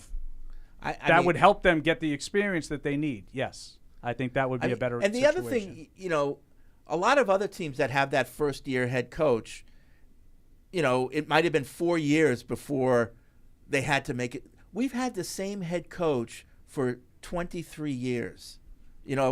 I mean, that's a big seismic. That's a big change. I don't know what else to tell you. I'll pretend that it didn't bother me. No, we've had a good debate. Now that we've come up with 17 hypotheticals as to why it's a good thing. I like the you guys have construction one. convinced That was me. good. The And construction again, one. Like they wouldn't Perfect. just go in the bubble and do it. And Whatever. I'm not necessarily saying it's a good thing. I'm just saying it's not necessarily a bad thing. That's all I'm saying. Yeah. It's really simple. If Bedard's the one that asked the question, I think, at the owners' meetings, what would Bill have said? We're doing what we think is best for the team. Right. Well, why is that best for the team, Bill? Because I said so. Because I said so. Yeah. Boom. Yeah. Done. Now you that's- don't open your can of worms to all these different things. But it wouldn't have been asked because I understand what you're saying hypothetically. Hypothetically, if they Like, decided Bill to would never have not done it. I know. Right. It's so funny you bring that up, Evan, You because just said that the Bill line. did things like that No. all the time. No, I'm talking about what individual days, like he'd give them like the third day of mini camp off. Right. Best Or for something the like that. And he Because got- we're ready. And he got criticized for that. Because we're ready. But he got did he not get This criticized? we're not going to do it because we're not ready. But did he not get criticized for doing that? Oh, see, Bill's being easy on him. He's letting him off early. Blah blah blah. Yep, he did. You can't win. He did get. No, you can win. You can win 6 Super Bowls. And I'll sit there and I'll say, yes, Gerard. Yeah, that was what was best for the Yes, yeah. Gerard. You Well, you the went bar 12 is 6 Super you went- Bowls. It's no, pretty- you know what I'm saying. You go. You win football games, and I'll say, yeah, he made the right choice. Like I am not. I was going to take a cheap shot. I am not like some people who will never budge off of their spot. Right. If they go out and they're completely ready to go, and they show like they're well buttoned up team, and the coaching looks great, and they're winning games, I'm going to sit there and say, wow. I spent 5 minutes worried about the fact that they weren't ready to go when the season started for nothing because they showed that they were ready to go. I'm not going to sit there and say, imagine if they had actually fulfilled, they would have won it all. If they had just, I'm not going to do that. If they're well coached and they look organized and everything is buttoned up and ready to go, I'll say that was me worried about nothing. Okay. I think, Evan, that's what's best for the team. I mean, that was Bill's go-to in all these situations. And Why why is it best for the No, team, Bill? you're never getting past that. There's some logistical things that we still have to work out. Yeah. Like that could mean Fred's construction Right. thing. That could mean Right. literally anything. And that way there, you're not telling them No. Paul's thing of we're not ready to go. No, I know, and that's why Bill avoided Paul's superpower, which is to find that little thing and be like, wait a second, I caught the, Just and so then you know I'd had the superpower with Bill too. but it was harder for you. But probably, you're though, right. 'cause he was and more. that it would be that's the answer that Bill would have given. Yeah. But isn't that like how can I possibly criticize that? Like right, he gives you nothing. it's up to his discretion. Right, exactly. Well, Now maybe I might say so was this. Bill didn't feel like it. No, because he said he wasn't like. There's Yeah, no. right. But I'm sorry. I know you have 9,000 different ulterior motives. He did. I have the ulterior motives. No, you do. Like you're trying to tell me it's construction related. Or I don't know. It's, I'm trying to tell you. They're all on, you don't know. I'm but I'm trying- telling Really you, if glad you I didn't, brought if this it was any of these other reasons, I'm trying to tell you we all don't know. But what I'm telling you is, if it was any other reason other than what he said, he wouldn't have said what he said, because that paints him in the worst possible light. Well, what does not ready mean? Like, We're not ready to be in front of the team means Right. the coaches aren't ready to teach. But why? Like like Evan said, there might be a legitimate reason for that. Not because they're all incompetent, which is what you're thinking. No, what I'm saying is, And admit that. Admit that. absolutely. Okay. Wait, Thank is you. this like a heart? Like, geez, I'm really veiled in my So concern. My concern, Fred, again, is that they're not ready. Is that they are incompetent. I didn't say that. You just did. No, I didn't. I said admit it. You said- said I will. I said my concern is they're not ready. Because? They're not ready. Why? I don't know. He didn't say why. I think all we're he going said was- around in circles here. No, Fred, you just continue to try to put words in my mouth and tell you I think this is a disaster. You're putting your own words in your mouth. I'm not doing anything. All I'm telling you is there's no human being that would say, we're not having OTAs because of any other reason that has nothing to do with coaching. And I'm going to say, it's coaching. What do you mean it's coaching? My coaches aren't ready to be in front of them. Okay, that's different than. That's what he said. But I asked you why. You said I don't know why. It makes no sense to say anything if it was anything other than it's on the coaches. Right. It makes no sense to say it's on the coaches. It's not on the coach. It's on him. He Or said, it could he said be I on didn't Elliott. feel like we were ready. Right. as a coaching staff. That's what he said. Okay, but like, I'm sorry, I don't believe that it's anything else. That's the worst possible thing but why for aren't him. But why aren't they ready to have the players in the building? I think that they're not. know, I Fred. think they're not. I don't know either, Paul. But it's coaching related. It's not some other outside factor. What do you mean by that, though? Coaching related? Like they're not good coaches, or They're not they don't have prepared yet. Yeah. That's what he said. They're not all on the same page yet. They're not all on the same page. He wants to make sure everybody's on the same page. What's think wrong with that? I think that they're not on the same page in his mind because they've all been all over the place on the scouting trail at these pro days That and could stuff. be an explanation. So what he said at the owners' meetings was that I want to give us some time to get back in the building together and make sure that we're all on the same page before we bring the players in. I don't see like that could be an explanation. I don't see what like how that points to these guys aren't good. They don't know what they're doing. To me, that's a sign of, hey, I'm going to be pragmatic about this and admit that I said they're not ready. That's fine, but you're saying not ready means they're not good. They don't have their. It worries me that they're not ready. I mean, I'm sorry again. But if I'm Evan, sorry that I don't think it's great that they're not. I know, ready. but if Evan is accurate, I'll change okay. next Tuesday. I'll be very excited because they'll be ready for the start of I know, OTAs. but if Evan is accurate, like they've been out of the building, they've been on the scouting trail. If that's true, would that be a good excuse to say, hey, we need an extra? It would worry me. No, Why? Because I would worry why they felt that was more important than getting the team prepared. This isn't about getting the team. They're coming in. It's voluntary workouts. They're coming in to again, lift and run. Great. I feel like I'm coming to Paul's side of the street a little bit. I'll tell you, on Tuesday, I'll be excited. No, because evidently Paul, that's the contractual Paul, obligation. Can I jump in? Can I jump in? Get rewarded for it. Because you kind of would hope that Alex Van Pelt and this offense would know exactly what they wanted, and they were going to come in, and there's a plan, and they had the playbook already, and that it's in place, and that so I don't know. I'm kind of playing. I apologize for getting you there, but you just surmised. Those are kind of some of the thoughts. things. No, some of the things that you would be concerned about. That. Yes. All right, we're gonna have the guys in. We got the playbook ready.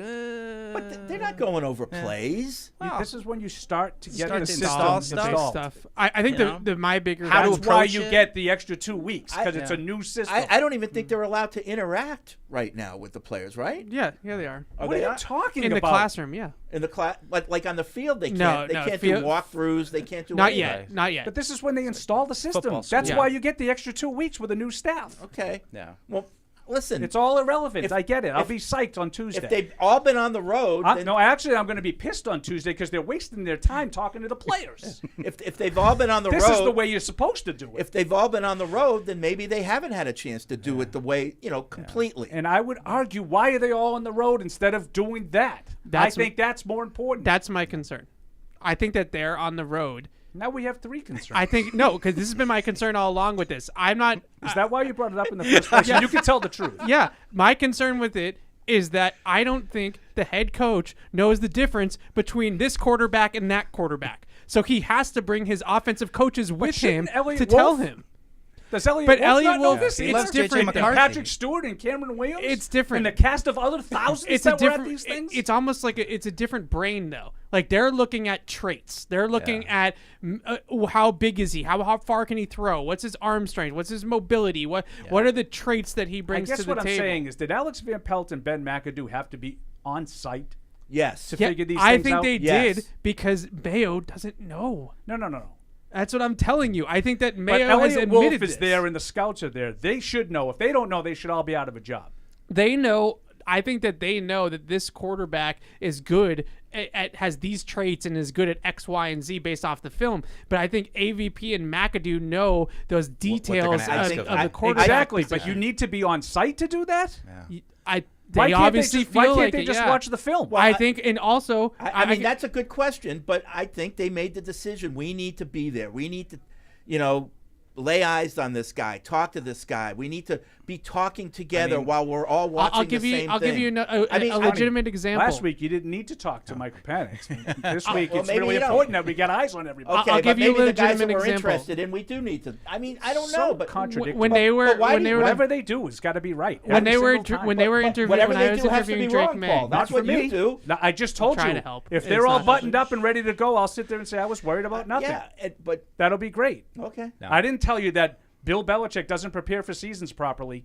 Well, you show me. I hope not. You show me when I said that. That was one of his So you're saying that everything I said has to be wrong? Yeah. No, I'm saying everything that you think they There's do a right way now that is wrong. Listen, I've only been really around one guy, two really, but only 1 year for Carroll. I've seen it done a certain way.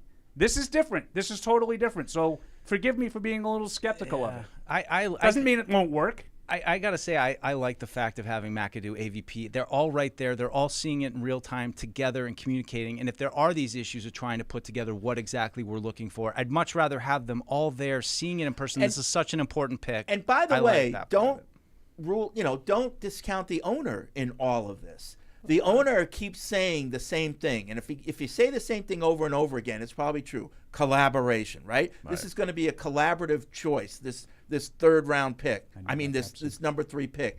He's not giving the final, thing to Elliott. This isn't going to be Elliott Wolf's pick. This is going to be what Elliott Wolf said. This is going to be contradictory to what Elliott Wolf said.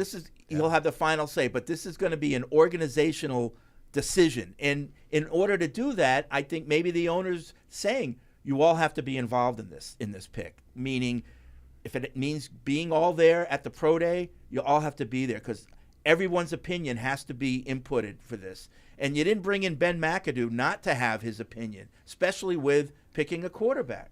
I mean, I'll end this and let it go because obviously I'm never going to win. But it's not about winning. I don't understand why Ben McAdoo can't have input without being there. Maybe he wanted to be there. Maybe I don't know. I don't know. That's my point. I don't know. I don't know. I'm assuming that's great. I'm assuming that we'll wait till we know, and then we'll have a show. I'm assuming the teams get different camera angles of these pro days, maybe from the schools themselves. But when you're at the mercy of the angle that NFL Network is giving you on a guy, it's very different than being able to watch the guy in person. But I just the one thing that Drake May said when we talked to him after his pro day was that AVP was quizzing him on the offense. And I think that's why AVP was there, is because Gerard Mayo is not going to quiz him on AVP's playbook. It's going to have to be AVP quizzing him on the playbook. And when we did the draft thing, Patrick Chung told a great story about an interaction that he had with was it Monty Ossenfort, I think at the time that he mentioned, at the Senior Bowl. Scout. And he said that Monty Ossenfort on one day drew like a play on a sheet and said, just remember this. Yeah. Then 24 hours later, came up to Patrick Chung and say, draw what I told you yesterday. Like, do you remember it? And Patrick Chung said, yeah, this, whatever. And he drew it up. And then Monty Ossenfort just said, thanks. Thank you and walked away. Didn't say anything else. And so I think that a lot of these things, it does come down to, trying to see their memory and teach them the playbook and then see what they learned and what they absorbed. Or maybe they give them plays at the pro day, and then they have them in for the private workout, and they see if they remember the plays from the pro day. That type of stuff. It could be any of those things or none of those things or something else we haven't even thought of. I just don't think they're throwing away a week because, they're incompetent. I think it was, a decision that we need another week together as coaches before we bring in players. I mean, we don't have to drag it out anymore, but I promised I'd let it go, but I never said anyone was incompetent. Again, for the 15th time, right. I'll drop it. No, there was a line before incompetent, and it's just you'd hope that everything is in line and you're chugging towards this and you're going to maximize your time. I mean, I don't, it's I don't know. It is what it is. Okay, all right. Paul's Foods here. He's hungry. He used a lot of energy. Paul's going to be very positive in the rest of the show. I guess. Easy to drink, easy to enjoy. Bud Light, the official beer sponsor of the New England Patriots. And I'll do the other one after the break. If you want to see Toyota's best offers and have a first look at that, including those not seen on TV, go to buyatoyota.com. It's Toyota's official website for deals from the official vehicle of the New England Patriots. Toyota, let's go to the DraftKings commercial. Whether you're in the game or betting on the game, you'll need a game plan. DraftKings Sportsbook, the official sports betting partner of the New England Patriots, provides you with everything you need to build your personal betting game plan so you can get in on all the action while practicing safe bets. Visit DraftKings.com/responsible-gaming to learn more about all the safe betting tools DraftKings has to offer. Hope is here, 800-327-5050 or gamblinghelplinema.org. Must be 21 plus. Play it smart from the start. GameSenseMA.com. Physically present in Massachusetts. See DraftKings.com/responsible-gaming for details and state-specific responsible gambling resources. Isn't it time to get exactly what you want? Welcome to Red Hot Deal Days from Verizon, where you get your pick of our best deals. Like My Plan, where you can pick the perks you want and save on every one. For limited time, bring your own phones to a Verizon store and you can get My Plan for our best price ever. Get exactly what you want in your phone plan and only pay for what you need. Bring your phones to your Verizon store today and get My Plan. These deals won't last. It's your Verizon. What's up, everybody? The Patriots Draft Countdown, presented by Bud Light, dropped its latest episode yesterday. Let's listen to a snippet from that episode. And we're back, guys. Just a little over 3 weeks to go to the draft. We've rifled through a lot of prospect videos, and we're here just to kick off this show talking about some of the latest draft news. I think we're kind of settling into silly season, Paul. It feels like this is when people start to, you hear things like, what? That doesn't make sense. They love that guy. Most notably with Tony Pauline's report yesterday that Elliott Wolf enamored with J.J. McCarthy, the hot new name here on the mock draft circuit. So what do you take away from that? Anything? I don't take much in terms of what it means directly to the Patriots. I think that Elliott Wolf and the cast of thousands that he's evidently been traveling with while going around to watch all these guys. I think McCarthy's an interesting prospect only because of what I've been saying all along. I just think he has the most unknown because I just haven't seen him be able to do all the things that all the other guys had to do for their teams in college. So I think there's a skill set there. I think he's got good enough size. I think he runs tough. I think he's pretty athletic. I think he's shown that he can move around and make plays outside the pocket. But like I said, I just haven't seen him be able to, put a team on his back and have to throw the ball 35, 40, 45 times to ensure victory. I've seen all the other guys have to do that from time to time. Now, Evan, I'm going to tee up. We last episode we showed a film breakdown you did of McCarthy. We talked so much about guys like Mac Jones and Joe Burrow and these guys that come from LSU and Alabama that have superstar casts around them. And maybe not quite the case with J.J. McCarthy. Do you think he's getting downgraded before? Think if he was playing on one of those teams, we might be talking a little bit higher about him? Well, that's what a lot of people that like J.J. McCarthy will tell you. I'll just say this along the same lines as Paul. Last week it was that the Commanders are enamored with J.J. McCarthy. This week it's now the Patriots that are enamored with J.J. McCarthy. So I think that people are just trying to figure out where to put J.J. McCarthy. Like, obviously he's a guy that's going to go a little bit higher than maybe we thought a couple months ago. He's going to probably go in the top half of the first round. But is it going to be as early as 2 or 3, or are we more talking about in that Mac Jones, Kenny Pickett range in the teens? I would just say that proceed with caution this time of year. This time last year, Will Levis was a top 10 pick. In 2021, Mac Jones was a San Francisco 49er at number 3 overall. Then we get to the draft, and they end up finding their level, and they end up going in a more comfortable range for their skill set.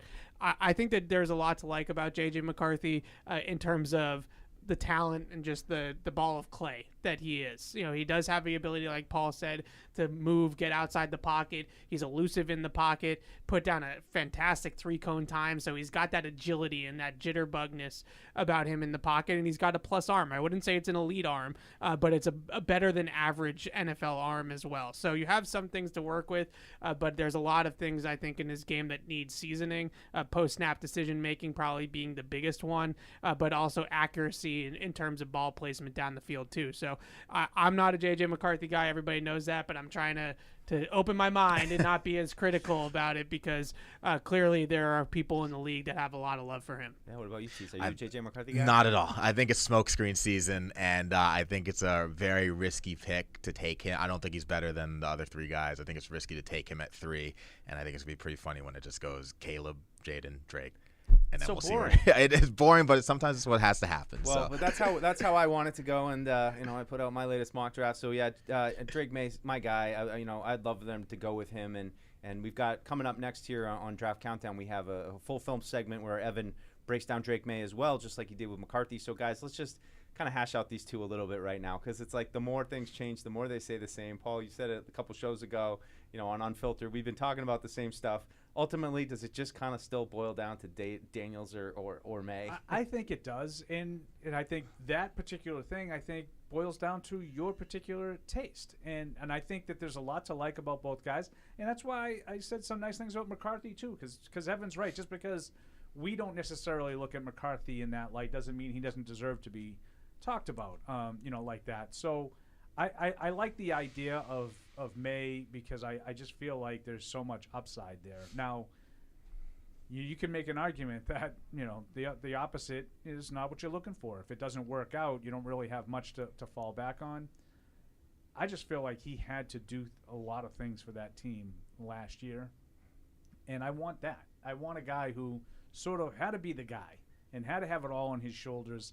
And, I don't think it was great. But when you're talking about, he failed. Well, what was North Carolina last year? Like 8-4 or something? Like, it's not like they went, 2-12, when it was all on his shoulders. He still won some games. Didn't win as many as a lot of people thought he might. So, that's how it worked. I like May. I think a lot of them. But certainly I understand the upside with Daniels, too. I know Evan got a chance to see them both up close and personal. But yeah, we'll talk about the pro days. You were down there. Yeah. Tour of the South. So yeah, right. It was a fun time. I think the biggest thing with Jaden Daniels is that you are really banking on his athleticism and his running ability being his superpower, because what I saw from him throwing the football was okay. I wasn't blown away, though. I didn't look at him and say, wow, this arm talent is just fantastic. He's got a really big arm, and he can kind of just flick the wrist and generate velocity and this, that, the other thing. I kind of felt like it was an NFL arm. We go out to training camp and stuff like that, and we see guys throw all the time, and I didn't look at his arm talent and sit there and say, this is so much better than Mac Jones, or this is so much better than Bailey Zappi. Maybe a little bit more control on the ball than those guys at times, but not blown away. Whereas with Drake May, he just has a hand cannon. I mean, that guy off platform, off one leg, rolling to his left, rolling to his right.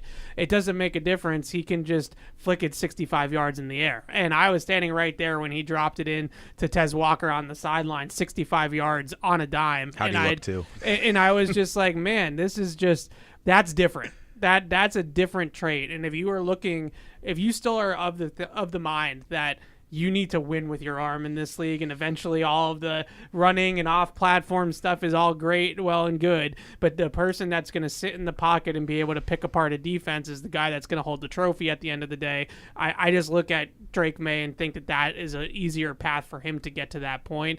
With Daniels, I think you're really counting on the whole package, the running ability, the arm, and it all coming together at this level for that ability to go on a season like he had last year at LSU. What do you got, Tease, on those First, two? I want to hear more about Tez Walker, but I think Jaden Daniels, I don't think we're ready for him. I know Evans mentioned this before. He had Malik Neighbors. He had Brian Thomas. I think he needs a bit more structure, and I think, honestly, the Commanders have a more set offense right now for him than the Pats would.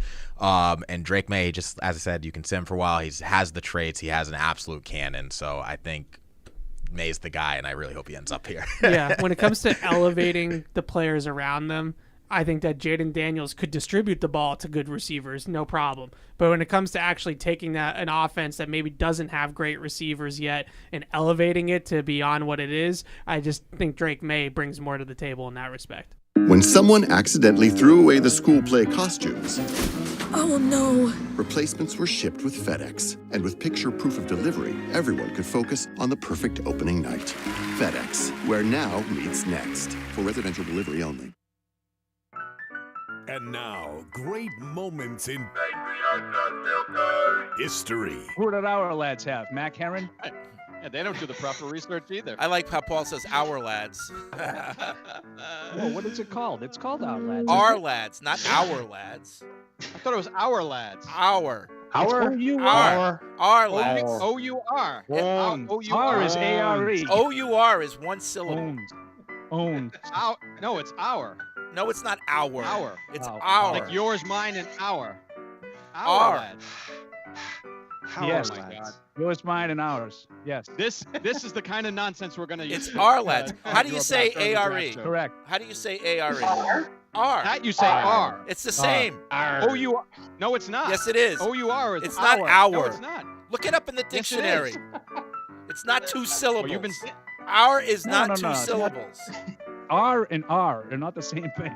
R, Like lads. ARE and ORE. It's OUR pronounced are not R. pronounced the It's same. not our. My God. That's another great moment from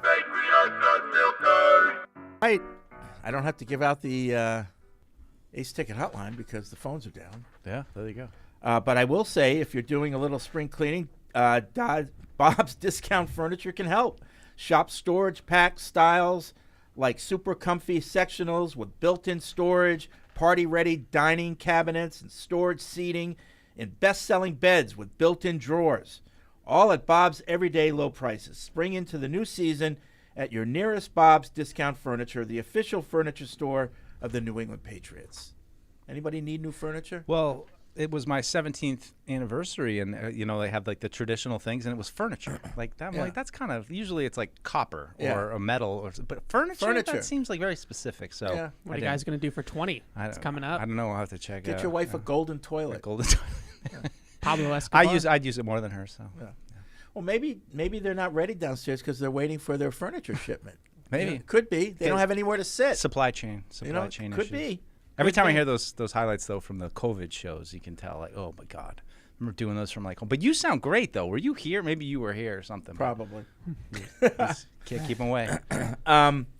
Let's see. Webradio@patriots.com is the email address. Matt writes in, given it's been a while since we've been in the draft position to take a quarterback, I'd love to hear Paul compare Drake May coming out of college as a prospect to Drew Bledsoe when he was coming out of college. What similarities and variances do you guys see? Hopefully Paul doesn't get too emotional on us by asking him to talk about his lover boy. Good No, arm. I would Arm. say they're similar size and arm strength, but Drake May is a far better athlete, mobility-wise, runner, all that stuff. And I thought Drew was more accurate coming out of college than Drake May. Yeah, that's good. That was good. I think that in a lot of ways, Drake May is kind of like the evolution of Drew Bledsoe in the NFL. Like if Drew Bledsoe could run. Yeah, like that's now an added element to these guys. You know, he's very much the prototypical Drew Bledsoe type of quarterback, but now all these guys can move. But I would say at the time, Drew Bledsoe was a higher prospect than Drake May is today. Yeah, I mean, well, it was Meyer, right? Rick Meyer. Yeah, Rick Meyer. He's a better. No question, he was a better passer. Yeah. Coming out of school. But he was, I think the whole Myra thing, I know he got picked right afterwards, but like it was Drew Bledsoe was the consensus overall number one, right? Well, Wouldn't you say? No? I mean, Paul remembered that. I mean, some people like Myra, but Bill Walsh yeah, was insistent that Myra was another Joe Montana. Yeah. Oh. Do you think part of it was because Notre Dame of it all and Washington State? Probably. You don't get I as just much think that exposure. these guys, I make fun of Felger all the time, but they're wrong a lot. There's a lot of misevaluations, but I think that Parcells thought Bledsoe was the guy. I think he thought he was bigger in Northeast and would be able to play in the elements, which that was kind of sold me on him. As I remember watching a game, because it was apparent. It was very similar to this year. It was apparent you were going to be in position, and he threw for like 300 yards in a snow game, and I was like, okay, this guy can throw. Yeah. Because I didn't know I wasn't watching Washington State games. I didn't know much about him. Apple Cup. Yeah, I think that the part about being be able to throw in the elements is that's another thing that I think Drake May has that maybe a Jaden Daniels doesn't quite have. I don't know if I would draft a quarterback simply because of that. No, I wouldn't. But that's It's an a fact. element. Especially after watching what we've watched the last couple of years, and you can see when it's windy, when it's stormy, like this is not going to be a day you're going to throw it 40 times. Another one of my concerns before. Yeah. Oh, with the Mac From now on. with McCorkle. Yeah. I'm trusting Paul's instincts on these things. Mike goes to myself from now Mike on. in Charlotte says, Paul, don't waste your time. Fred has been in spin mode ever since the coaching change was made. Oh, I guess your opinion doesn't matter anymore, unless, of course, you agree with Fred.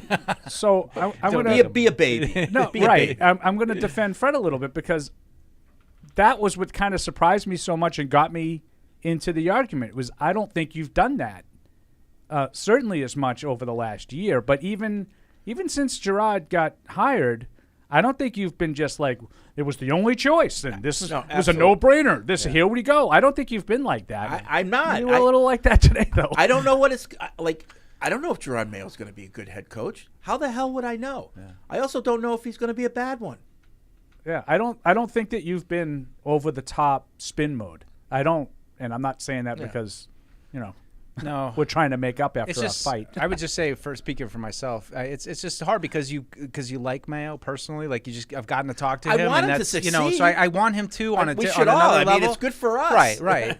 But it's you just generally I like the guy, and so it's you are kind of course rooting for him to succeed, but knowing him a little bit personally and having talked to him a few times over the last few years, it's it is a little bit different where I kind of appreciated the detachment from Bill. Like I asked him a couple questions here and there, but we never saw him, heard from him, did any and right. I felt I didn't feel bad when it started to turn, and it's like, oh my God, this team has been bad now 3 years in a row, and guess what? That's kind of why. I think with Gerard, but he's green. Like he's new to it, and I think what worries me with it is just Bill had such all-encompassing knowledge of football, where every single phase of the game and element of the team, he not only was a part of it, but he had a right to be a part of it. Right. And I think what worries me with Gerard is that the offense is really going to be in AVP and McAdoo's hands, to the point where their input on who they draft at 3 overall might be even more than the head coach. I mean, when McDaniels had his first go around in Denver, when Patricia went over to the Lions, what were they criticized for? Yeah, trying to be Bill. Yeah. And I think Gerard might be the other way, right? Trying to go so far the other way. Like, I'm Yep. not going to be like Bill. Like, even though that's who I learned under, I'm going to try to be not Bill and try to be myself. And in so doing, like Evan said, sometimes just don't say so much. Right. But I would agree that they got criticized for trying to be like Bill. But do you think they would have continued to be criticized if they had won?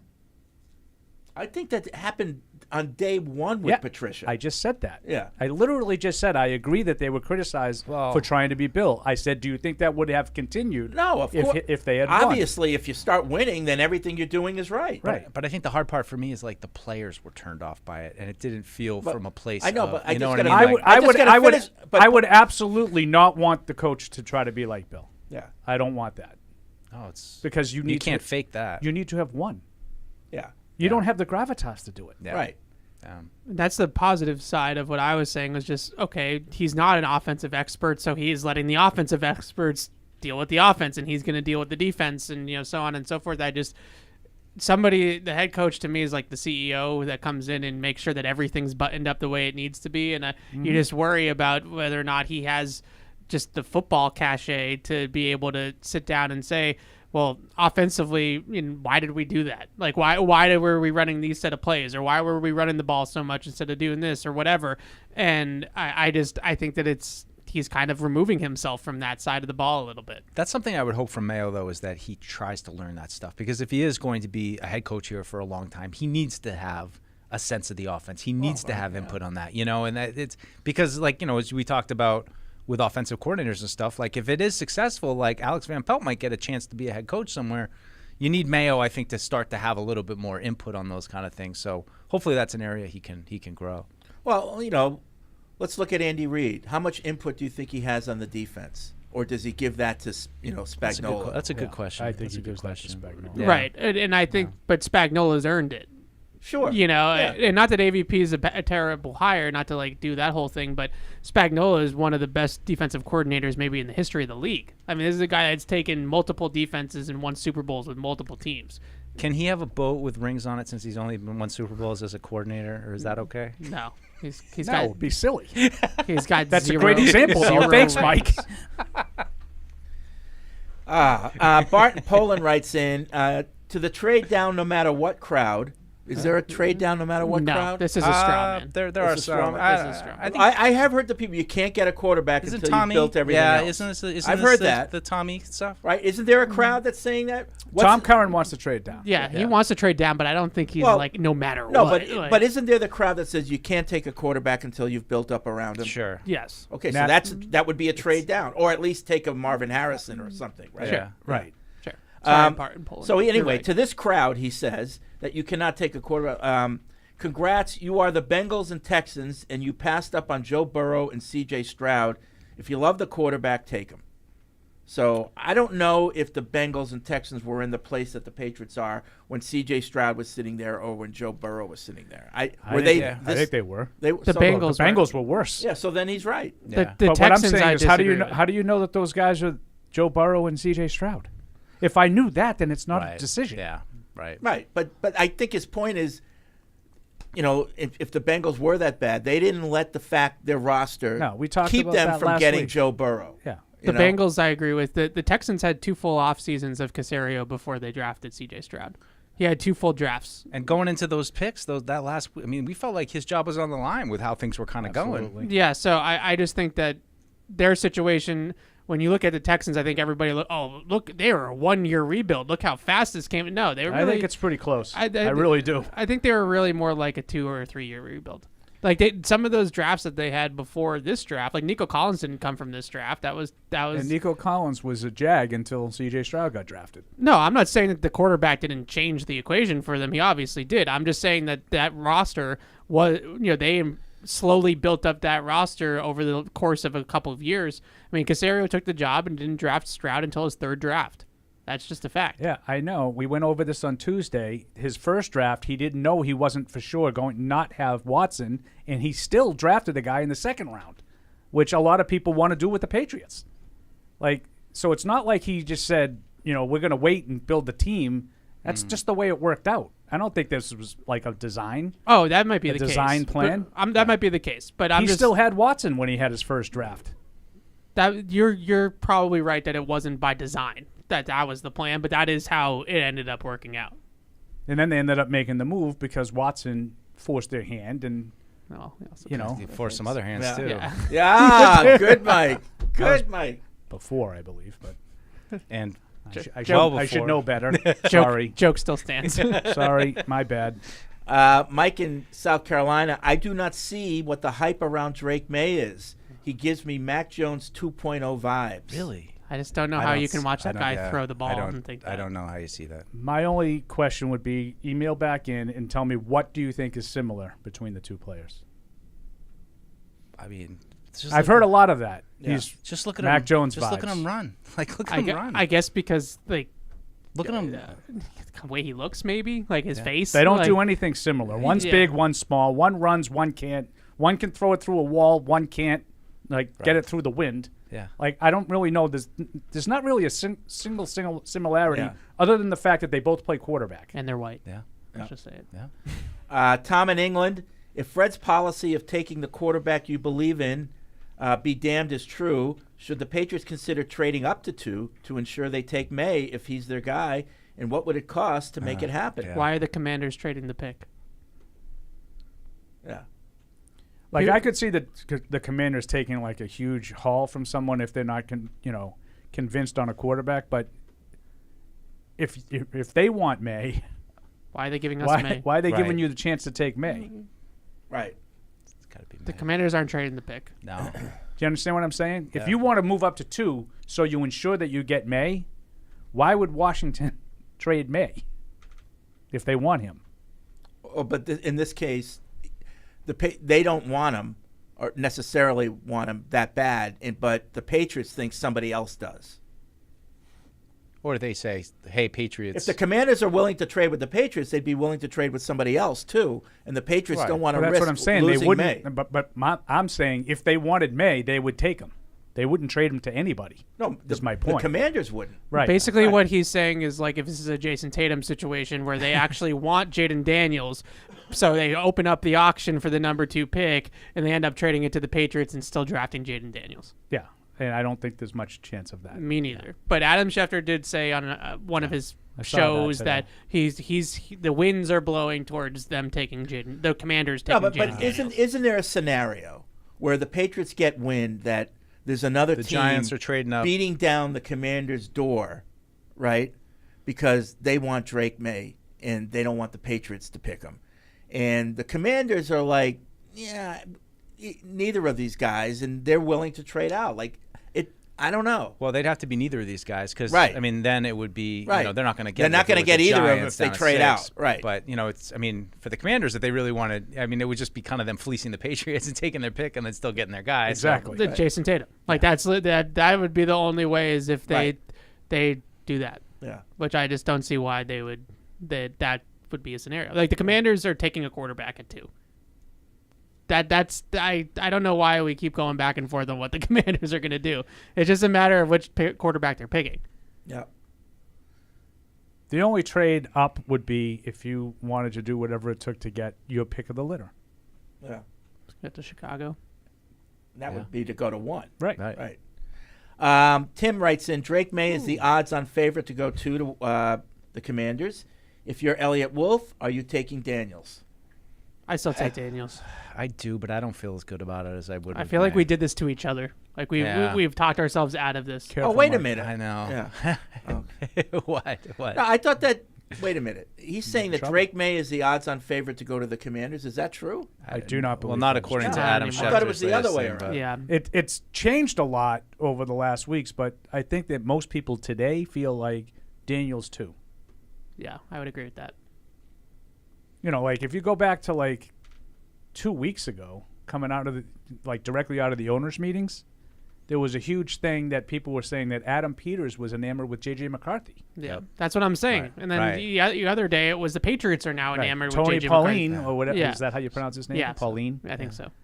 He now says that Elliott Wolf is enamored with J.J. McCarthy. Right. Everybody's in it. Right. Somebody is trying. You get J.J. McCarthy. He's making I don't want J.J. Yeah, McCarthy. he's making a strong push for J.J. Strong telling push, you. I believe that was the phrase. I'm telling yeah. you, this is all Jim Harbaugh. Yeah. Jim Harbaugh is trying. Whoever the Chargers want at 5, that's not a quarterback. He's putting this J.J. McCarthy stuff out there to get him to go top 4. So someone comes up and gets him, Pushes, and which pushes makes somebody which down. makes 4 out of the top 4 picks. Neighbors. Correct. They get Joe Alt. Quarterbacks. Joe Alter neighbors. And they get whoever Harrison, Joe Alt, It's whoever got to they be want. that, right? They got to take one of the receivers. Yeah, whoever it is that they After want. losing Allen and Williams, they need a receiver. Yep. Zane from New Jersey, I'm sorry, but if we roll with Brissett, who's on a 1-year deal and a mid-round quarterback, we really don't have hope. Then what are we doing? But for when? Yeah. Hope for when? Right. We'd be in QB purgatory for the foreseeable future. The approach makes zero sense to me. I don't think the idea of taking Brissett means we're rolling with Brissett. No, just what do you think? Oh, let's play it out. I'm asking a rhetorical question, obviously, to an emailer who can't answer it. But what do you think that their record would be if they wrote it with Brissett for a whole year? So, I don't understand why that. I mean, my guess is that you don't think it would be very good based on the tenor of your email. Yeah. I agree, but why does that put you in quarterback purgatory? No, you'd be back. Because now I'm back with the top 10 pick, and you've got. And ostensibly, I have a tackle now. Or I have a wide receiver now. Yep. And maybe I don't need as many things, and I can put more of my resources devoted to finding a way to get the quarterback. I don't want to do that plan because I think you're at the 3rd pick now. Mm-hmm. I'm just trying to give devil's advocate. Just because Brissett plays and you take a quarterback, say, on day 2 or 3, doesn't mean that you're never going to get a quarterback. Right. You're not in quarterback purgatory. Right. You're in quarterback purgatory if you take him and he fails, and you take somebody else and he fails. Right. Like a lot of teams like find the Jets. themselves. Yeah. The Jets. Yeah. The Dolphins before Tua. I would just say the one thing though I would say about trading down and the taking the quarterback later, if you really do hit on those 2 first-round picks that you get from Minnesota, and it's Penix at 34, it's Bo Nix at 34, then they don't have to do as much heavy lifting. They don't have to put the whole offense on their back because they're going to have a stud receiver, and they're going to have a franchise tackle, and they're going to have these pieces around them to do the whole net neutral Brock Purdy type of thing. The Alex So Bond. yeah, net neutral. Right. So I don't, just because the quarterback in that scenario wouldn't be the quote unquote game changer. You're hoping that the supporting cast is going to be the game changer. I'm not saying I would do it. I'm just saying that's. But you're giving the other side. Yeah. Al Siciliano says, I can't believe you guys like domes. The league is turning football into a pussy sport, and so are you. Let's not forget. So you don't hit people because it's inside? What's that supposed to mean? I don't like domes, by the way. Let's not forget the Snow Bowl was the start to something awesome, never to be duplicated. I mean, that doesn't just because it was the start of something. No, the only reason why Kind of halfway to be duplicated already. The only reason why I like domes is because as somebody that covers the games, it's much more enjoyable experience to be inside than it is to be in 3 degrees and you can't even see the other end zone with the snow. That's it. That's all. That's all. It's selfish. Yeah, I I don't love domes though. I don't like when weather determines the outcome of the game. That's it for me. When you look back at the game and you're like, yeah, they won, but like the it win was game. in a rainstorm, or Lamar Jackson game in 2020. Like those games where it was like, and the heavens just opened up as the Ravens were driving. And I think that's worked against the Patriots too. Sure, at it times. goes Remember both that ways, game in but- Cincinnati? Yep. That year, that random game that they lost all to of the a Bengals, sudden- when all of a muddy sudden game. Brady gets it back for a last drive, and it's like the rain just it was like Noah's Ark. Yep. Yeah. No, and that's you just want a straight up game that you feel like the better team won. Yeah. It wasn't affected because all of a sudden at the perfect time the weather became a huge issue. Exactly. Johnny writes in. Johnny wanted to say thank you for the last 2 episodes. It was well needed. Oh. Okay. Oh, what do we do? I don't know. If you are the Chargers and you really want JJ, do you trade Herbert to the Vikings for 2 picks? Oh. Now, as the Chargers, you would have 3 first-round picks. You get your quarterback and receiver. Now, if you were the Vikings, would you do it? Yes. If I were the Vikings, I would do Oh it, my but I don't God. know why the Chargers would do that. Justin Herbert. I honestly though, when it comes to all this JJ McCarthy love, I do kind of want to be like, you know what, Jim Harbaugh, if he's that great, Take him. take him. Have him. Take him. Give us. Because he's so much better than Justin Herbert, who's already amazing. So if you, I just think that would be an amazingly dumb risk. Yeah, right? And then Like, he'd go down with that ship. I know I have a guy that I can win with. I'm going to trade him for a guy that I think I can win in with. college. just because he's the guy coached in college, Right. And then Herbert goes to some other team and continues to light it up. And I blame Jim Harbaugh for all of this. It's his you fault. blame him But for a lot today. your theory is No, I only blame him Yeah. for one thing: is Your that theory is- stupid JJ McCarthy. no, but buzz. it's plausible. Your theory is plausible that he's trying to bump him up so much to try to make sure that all 4 of those picks are used on quarterbacks. Well, that's what happens because these college coaches give input to these teams, and now he's he's leaking this stuff to the media. JJ McCarthy killed his interviews. JJ McCarthy, his pro day, best pro day I've ever seen. All these other things like that. This is what we just keep doing with this kid, and all of a sudden, Chess. Somehow he's had time to do all of those smoke screens, yet still start OTAs. Chess. I'm just not. I'm not responding. I gave you the look first. Right. That's the fair warning. The fair warning. We don't have to get back into it, but I'm going to just toss a little grenade over there. Who's the GM over He at wasn't the even Chargers? listening. Horowitz, right? Horowitz? Yeah, I think so. It's not Telesco anymore. He got canned. First time GM, first time coach. How about that? I'll look it Right on time. No, I actually don't know who the GM is. That I'll be is- honest with you. No, Telesco went If to you would put a gun to my head, He's with the Raiders. Raiders, now. right. Yeah, Joe Yeah. Hortz. I think it's like Ortiz? Horitz. Yeah. The guy from Baltimore. Yeah, I knew. Ah, I knew Baltimore it. guy. I Right. knew Yeah, it. now I know who it is. Yeah, right. It is I a knew. first time GM, first Bunch time of coach. bunch of liars in LA. Unbelievable. They're putting on a Hollywood movie about JJ McCarthy over there. It's unbelievable. Where do you think he goes, really? Like, realistically, like, number pick? I'm going to say 20. Like, I think he's a mid-first round. Yeah, I think. Well, the question is to who? McCarthy? Who Yeah. takes him? I don't know. I'm I don't know. I starting to just buy mean to, it. like, where. if I'm the I'm starting to buy Vikings, he's going in the top 10. If I'm the Vikings and like that's your, let's say that's your guy. 11. I would roll the dice that he's there at 11. Yeah. I wouldn't trade all the picks I just got to just move up to 4 when then take him. Like if you think he's that good, then take him. Doesn't it just make sense that they made that trade? Everybody says they made that trade so they could move up. Well, Maybe they just want maybe they just made that trade so they didn't have to only take a quarterback. Right. They could take a quarterback and something else. Yeah. That's why they right. acquired Because they the need a first lot round of help pick. on defense too. The Vikings. Yeah. Let's see. Will writes in, if we planned on running a backup quarterback like Jacoby and we traded Mack as a backup, why pay Jacoby just to trade Mack to be a backup for a 6th-rounder? If they did not plan to draft a quarterback, I think they should have kept him. I believe the writing is on the wall, and we are going quarterback at 3 overall. If not, then why not give Jones a chance with young talent? It's Max, not apples to apples. I think they had to get him out. I think they definitely are going to take a quarterback. I think the Brissett signing told us that, but I agree with Mike. It's not like, oh, I'd rather have Brissett than Mac Jones or I mean, I understand. Jones I understand Brissett. with the sentiment. They wanted they needed him to go out. I think he wanted out. I think they thought that was best for him and them. Yep. Will writes in, I hear a lot of people saying draft Marvin Harrison at 3, but I don't see the point in that if you can trade that pick for Jay Jettis. What is, I don't know. Justin Jefferson. Justin Jefferson. Jettas. Is that what they call him? That's what he calls That's him. what he calls himself. Pick 11 and maybe pick 23. I get they would have to pay Jefferson a lot, but I definitely think that's the better option. Yet with that being said, I still think you take the quarterback you want if he's there at 3 instead of trading down. Do you think receiver 2nd and 4th round and tackle 3rd round would be a good draft? I think we should trade future picks to acquire another 2nd round and get 2 second-round receivers and then a tackle in the 3rd. But we may have to give up too much. Just want to hear I don't your want thoughts. to do all that. I don't need to have everything done in this draft. No. I think they have, high picks in those rounds. They need to make good picks. I don't think they need to be sacrificing future picks to get additional picks. Yeah. I just think they need to do a good job with this draft. I'm not telling you this is like a make or break draft. I know a lot of people have been very, sky is falling with this draft. If they don't nail this is going to put. No.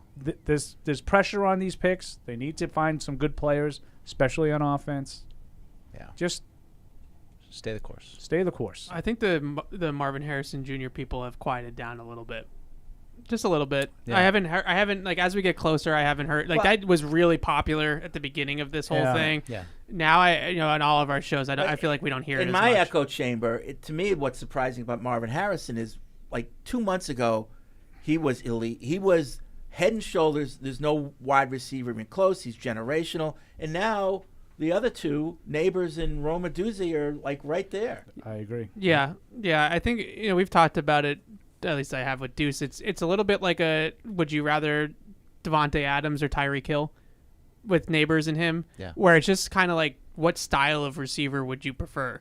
Neighbors is the game breaker. He's the explosive, 3-level speed, whereas Marvin Harrison is just this well-rounded, AJ Green and Devontae Adams, Julio Jones, like just this perfect prospect.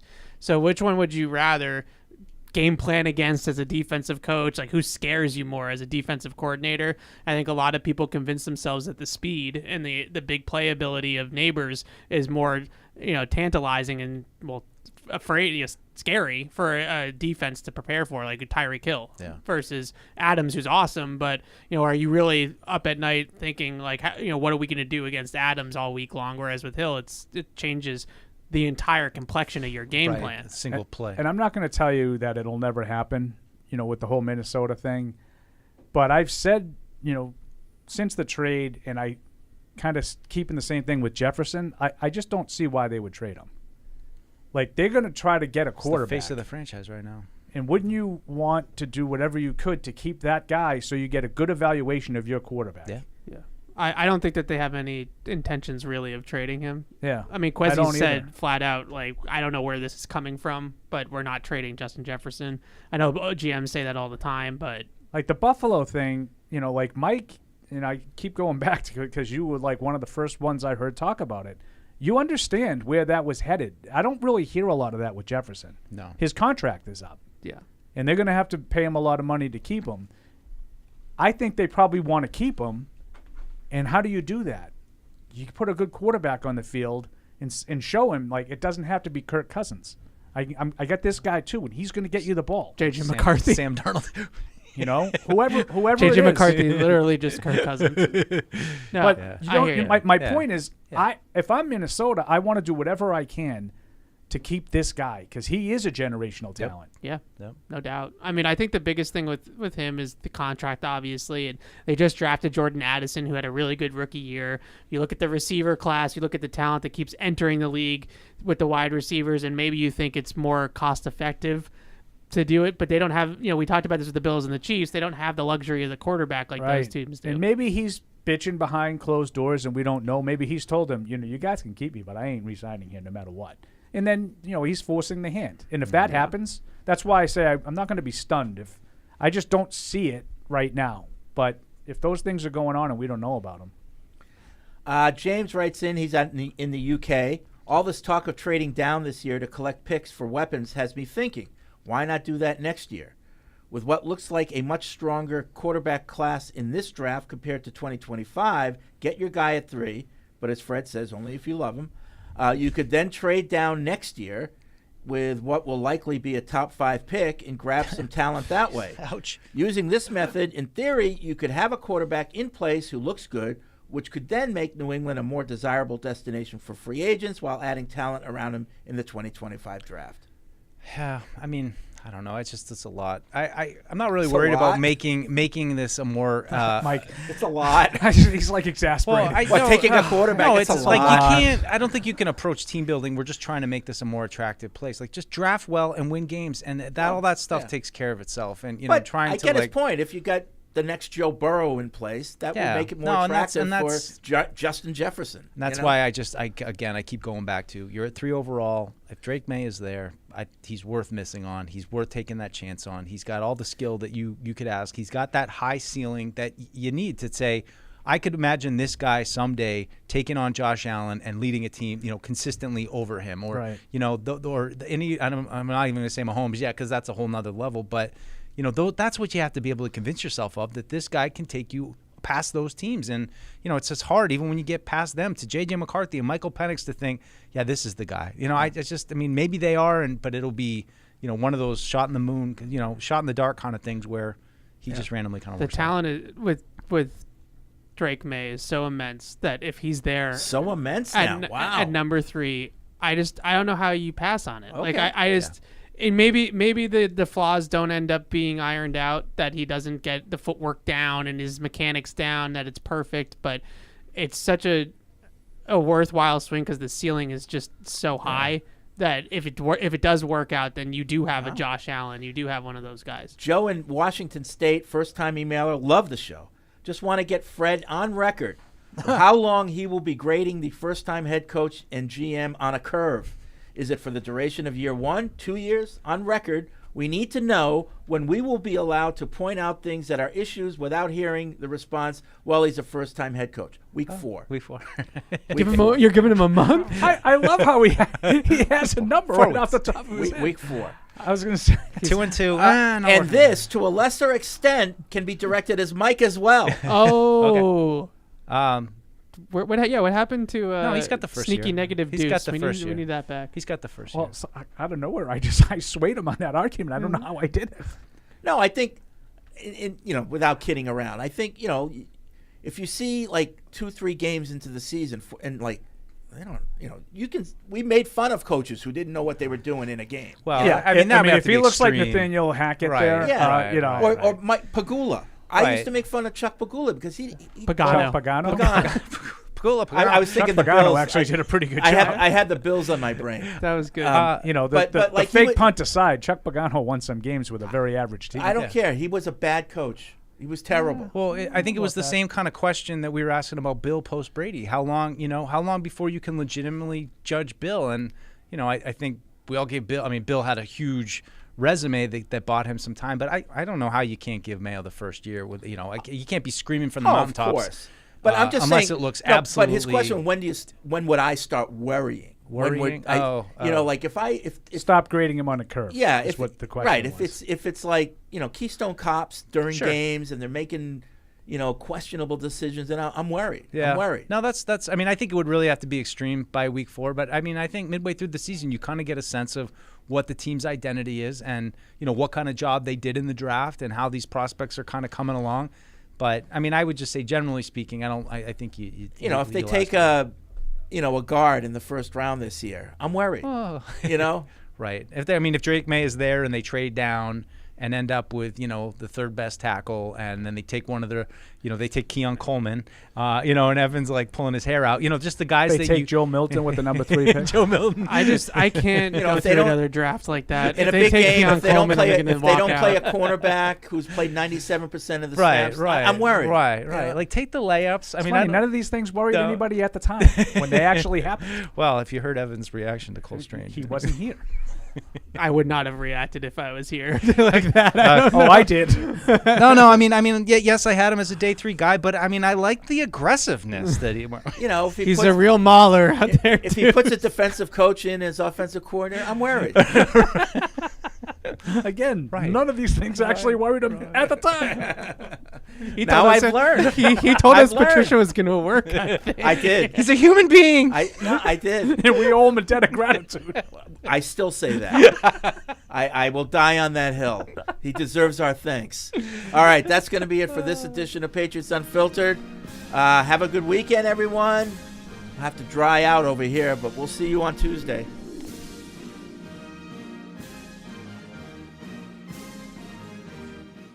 Thank you for downloading this podcast. Subscribe on Apple, Google Play, and everywhere else you listen. Like the show? Please rate and review us. Listener comments and ratings help keep us high in the podcast rankings so new listeners can find us. Be sure to check Patriots.com for more news and more podcasts.